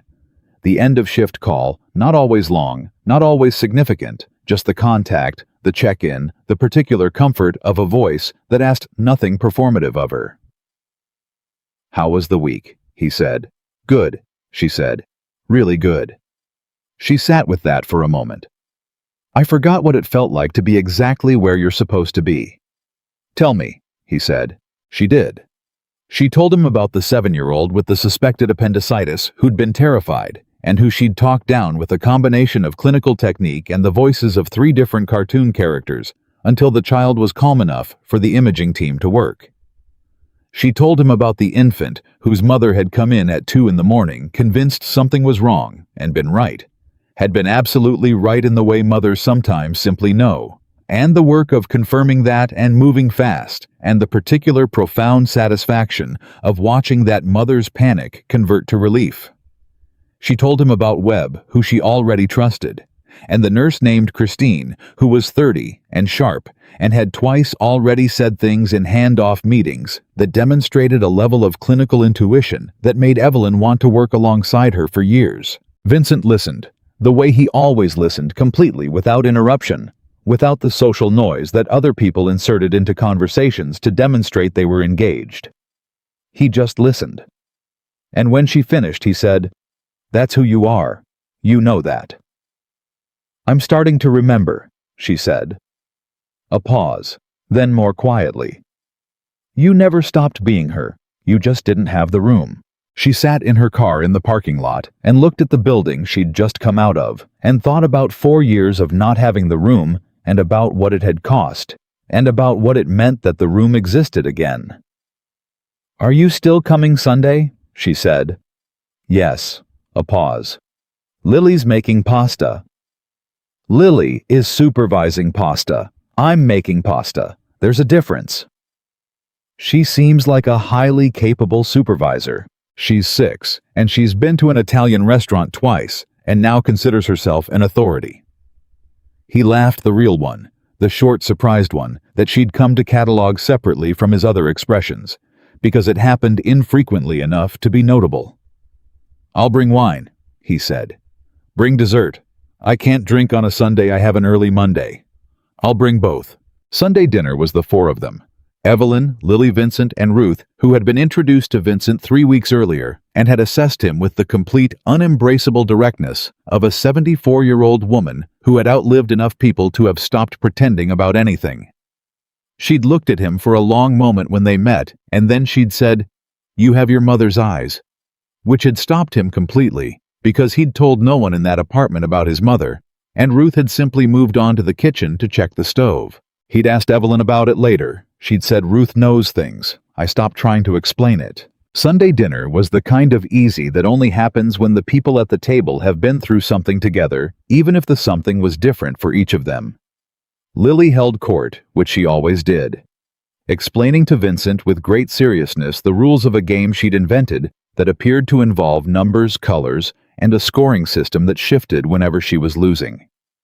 Vincent listened with complete attention and asked clarifying questions that were either genuine or so well performed that the distinction was irrelevant.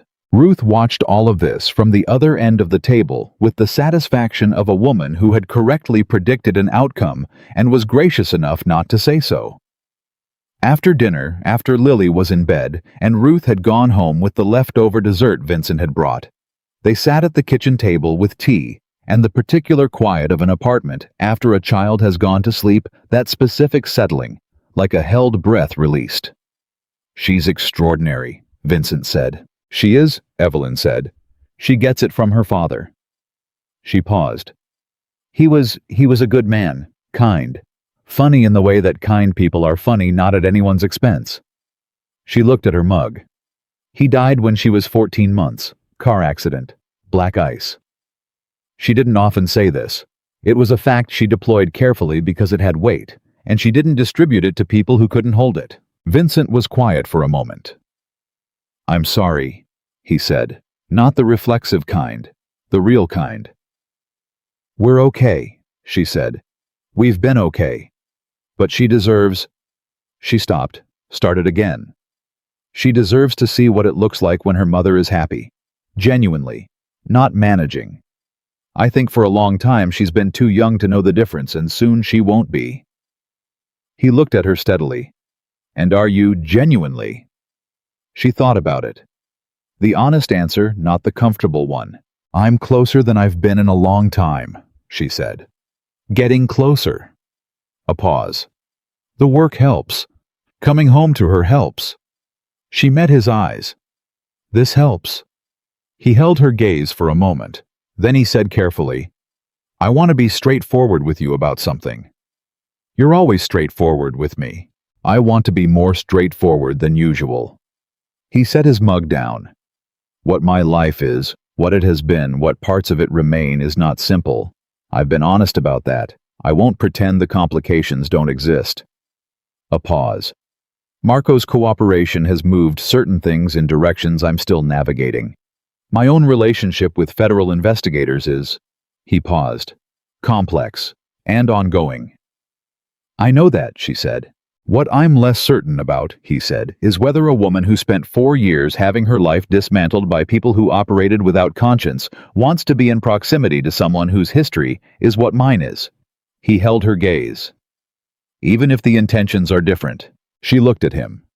This man who had knelt on a ballroom floor and cracked open, and who ran children's hospital endowments, and who had used every tool at his disposal to correct an injustice he had no obligation to care about, and who laughed with a 6-year-old about invented games and asked clarifying questions. "I spent 6 years in trauma care," she said. "I know the difference between what something looks like and what it is. I know how to read a situation without the decoration." She paused. "You are not a simple person. Your history is not clean. I am not pretending otherwise." Another pause. "But the person who has been sitting at this table for the past 3 hours is not a person I'm afraid of or uncertain about. And I learned a long time ago to trust what I actually observe over what I'm told to expect." He was quiet for a moment that contained a great deal. "Okay," he said. "Okay," she said. It was not a declaration. It was not a resolution of anything complicated. It was two people who had been through things sitting across a kitchen table in the quiet of a sleeping child's apartment and deciding without fanfare to keep showing up. That was enough. That was she was beginning to understand usually how the real thing started. 3 months later, Marco Moretti testified before a federal grand jury for 11 days. Evelyn followed the news reports the way she followed things she was connected to, but not at the center of, carefully with attention, but without the need to make it about herself. Marco's testimony was described in the coverage as extensive, meticulously documented, and corroborated at multiple points by financial records and independent witnesses. The names that surfaced included several she recognized from the gala and several she recognized from the much darker context of what Marco had spent 18 months building a case against. Vincent called her after the 4th day of testimony. "How is he?" she said before he could say anything else. A pause. "Tired," Vincent said. "Relieved. Afraid in the way that doing the right thing is always also frightening." Another pause. "He asked me to give you something when this is done. He wanted to wait until after the testimony. He doesn't owe me anything." "I know. He wants to anyway." A pause that was more complex than the others. "He said, and I'm repeating this exactly because he was specific, he said that you ran toward the problem when no one else would. He said that's what started everything. He said he wants to give something back to the person who decided that his life was worth the trouble." She was sitting in her car in the hospital parking lot again, which had become, she was aware, the location where significant phone calls happened, and she thought about a man on a ballroom floor, and a cocktail straw, and the decision that had not felt like a decision at the time because her body had already made it. "Tell him," she said, "that he doesn't owe me. But I'll accept it anyway, whatever it is, because I know what it costs someone to try to make something right." A silence. "He'll like that," Vincent said. What Marco wanted to give her turned out to be two things. The first she found out about 6 weeks after the testimony concluded through Darnell, who called her on a Thursday afternoon to tell her that an anonymous donor had established a scholarship fund at the Cambridge Nursing School, full tuition, 2 years for single parents pursuing nursing degrees, renewable annually, for 3 recipients per class. The fund was named the Eleanor Moretti Scholarship for Vincent and Marco's mother. The second she found out about through Webb, who called her into his office on a Friday and told her with characteristic economy that a significant donation had been made to the Cambridge Children's Emergency Center, and that the donor had specified in writing that the funds were to be used at the discretion of the department's head trauma nurse to expand pediatric emergency capacity in underserved areas. "That's a nursing position," she said. "That's currently your title," Webb said. She looked at him. "The promotion was already under discussion," he said. "The donation moved the timeline. I want to be clear that the decision is based on your clinical performance over the past 3 months, which has been—" He paused in the way of a man who gives compliments rarely, and therefore chooses them carefully. "Exceptional." She didn't say anything for a moment. "Thank you, Frank," she said. He made a sound that in a warmer man would have been called touched. "Don't thank me. Just keep running toward the problems." She went home that evening and sat Lily down at the kitchen table and told her in terms appropriate for a 6-year-old who was almost 7 and had opinions about most things that her mother was now the head trauma nurse at the children's hospital, and that this meant some things would be different, longer hours, sometimes more responsibility, and also the particular fact that the people who had tried to make her mother into someone smaller had not succeeded. Lily listened to all of this with the serious attention she gave to important information. Then she said, "Does this mean you'll get a badge that doesn't say learner on it?" "Orientee," Evelyn said. "Yes, it means that." "Good," Lily said. "That one looked wrong." Ruth cried, which was the most remarkable thing Evelyn had witnessed since the ballroom. Because in 8 years, she had never seen Ruth Bellamy cry. Not small tears. Real ones, the kind that come from deep water. And Ruth didn't try to stop them, or explain them, or turn them into something more manageable. She just sat at the kitchen table with her hands folded and let herself feel it, and Evelyn sat beside her and didn't say anything because some things don't need to be said. Vincent took her to dinner to celebrate. Not the 8-table place this time, somewhere different. Somewhere she chose a neighborhood spot in Dorchester that she'd been going to since she was a teenager, and where the owner called her by name. And the food tasted like the part of her life before everything had gone complicated. She took him there because she wanted him to see that part of her, the Dorchester girl who'd watched her mother work 2 jobs and decided she was going to be something without ever losing track of where she came from. He fit there. She hadn't been entirely sure he would, but he sat in the booth and ate the food and talked to the owner with the same directness and attention he brought to everything, and she watched him and thought, this is what it looks like when a person is genuinely who they are in every room. No performance, no adjustment. She found it she was honest with herself, deeply attractive. Over coffee, he told her something he hadn't told her before. "I've been meeting with federal investigators," he said. "Voluntarily, for about 6 weeks. She looked at him. "There are things I know," he said carefully, "that certain people need to know if the work Marco started is going to be completed properly. Things that don't require me to compromise people who don't deserve to be compromised, but do require me to provide information that I've held for a long time." He paused. "My counsel and I have been negotiating the terms. This is the complex and ongoing you mentioned," she said. "Yes. Are you—" she chose the word carefully. "Cooperating. I'm providing information on specific matters through a process that protects what I need to protect." He met her eyes. "I'm not Marco. My situation is different, but the direction is the same." A pause. "I wanted you to know, before it becomes something you find out about rather than something I told you." She thought about what that meant, what it cost someone like him to be moving in that direction. The infrastructure of a life built one way, beginning to turn toward something else. "What does it mean for you?" she said. "Practically, it means things change." He was measured. Some things become untenable. Some things become possible that weren't before. He held her gaze. "I've been thinking about what I want the next part of my life to look like. For the first time in a long time, I actually have preferences about that." She understood what he wasn't saying directly and what the indirection meant coming from a man who was almost never indirect. "So do I," she said. They looked at each other across the table in the Dorchester restaurant where she'd eaten 100 meals and begun becoming who she was. And the coffee went cold. And outside the city moved in its ordinary evening way, and neither of them said anything else because sometimes the important things don't need to be said immediately.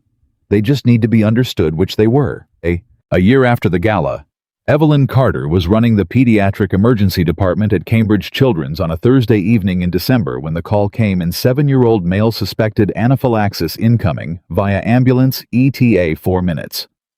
She moved. There was no pause, no calculation, no moment of decision. The call came in, and she was already moving the way she had always moved, the way she had been built to move toward the problem, through the problem, because someone had to, and she had chosen to be the someone. She briefed her team in 30 seconds, assigned positions, confirmed the crash cart was where it needed to be established, what they knew and what they needed to find out. And by the time the doors opened and the paramedics rolled the stretcher in, she was exactly where she was supposed to be, and her team was exactly where she'd put them. The boy's name was Oliver. He was 7 years old and terrified, and his throat was swelling, and his mother was running in behind the stretcher with the specific activating terror of a parent watching their child disappear. And Evelyn looked at the mother.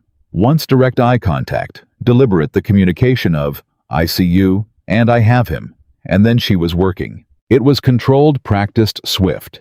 The team moved the way a good team moves, anticipating each other. No redundancy, no gap. She called for what she needed in the clipped shorthand of clinical communication, and it was in her hands before the sentence finished.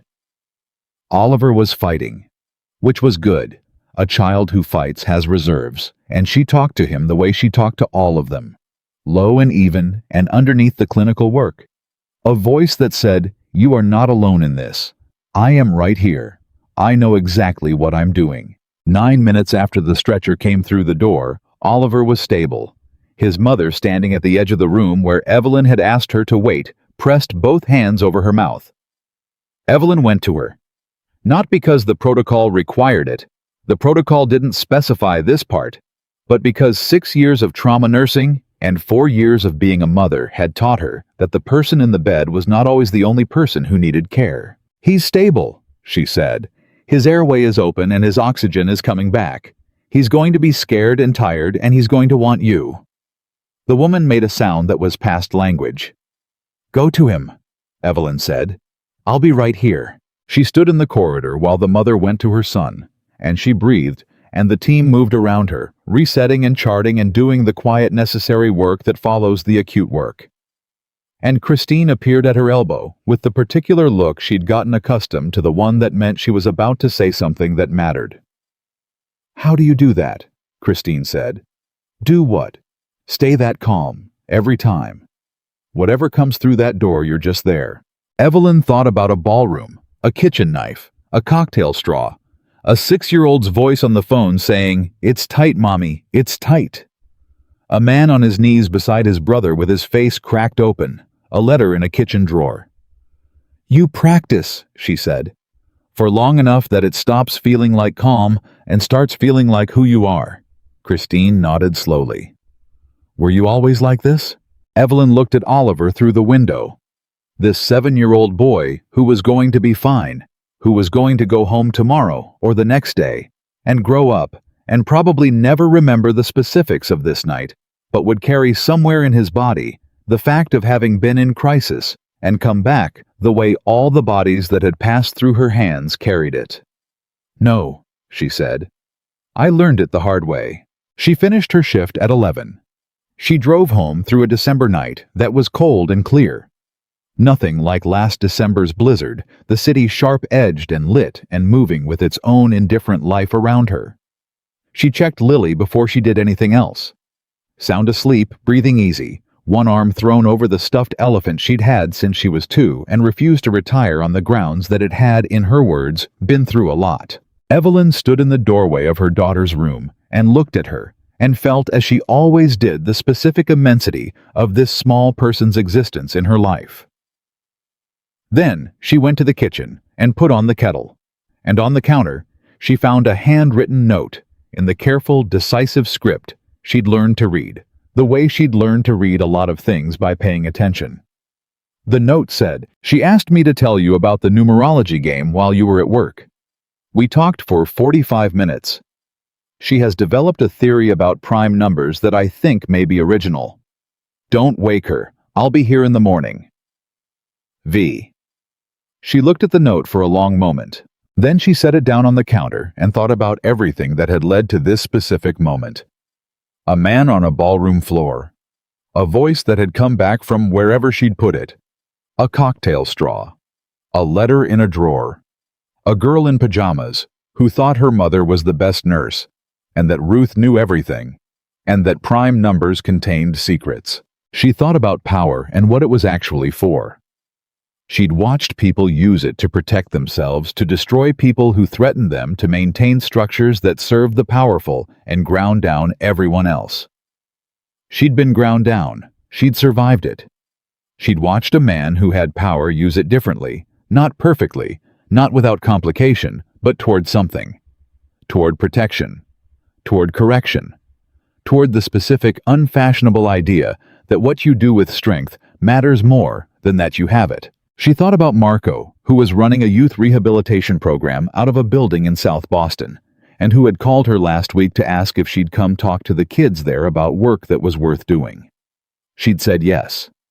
She thought about Ruth, who knew everything and was always right.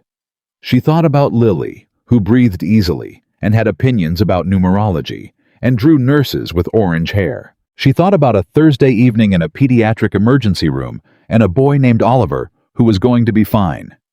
The kettle came to a boil. She made her tea and stood at the kitchen window with the warm mug between her hands and the city outside and the quiet of the apartment around her. And she knew, with the particular certainty that doesn't announce itself, that doesn't feel like an arrival so much as a recognition. The kind that says, "You have been here before. You just couldn't see it from where you were standing," that she was exactly who she had always been. Not despite everything, because of it, all of it, the whole weight of it. The 4 years and the banquet trays and the blizzard and the ballroom floor and the cocktail straw and the letter in the drawer, all of it had made her more precisely herself, had stripped away every version that wasn't real and left the one that was. Evelyn Carter was a trauma nurse. She ran toward problems. She did not leave. And in the drawer in her kitchen beside Ruth's note from the night of the blizzard and the reinstatement letter from the Board of Registration in Nursing, there was now a handwritten note on heavy paper, signed only with the letter V, that she had put there the morning after he left it on her kitchen table. Because some things belong in the place where you keep what you cannot afford to lose. It said, "You reminded me that power doesn't save lives. People do." She had read it the first time standing in her kitchen in yesterday's socks. And she had read it 100 times since, and every time it meant the same thing and something slightly different, the way true things accumulate meaning rather than losing it. She finished her tea. She rinsed the mug and turned off the kitchen light and went to check on Lily one more time, because she always checked on Lily one more time, because that was who she was, and stood in the doorway in the dark, listening to her daughter breathe. Steady, easy, strong. The strongest people, she had learned, were not the ones who never broke. They were the ones who broke open all the way and chose to keep going anyway toward the problem, toward the person in the bed, toward the small sleeping girl who had never once doubted that her mother would come home. Evelyn Carter had come home. She was not going anywhere.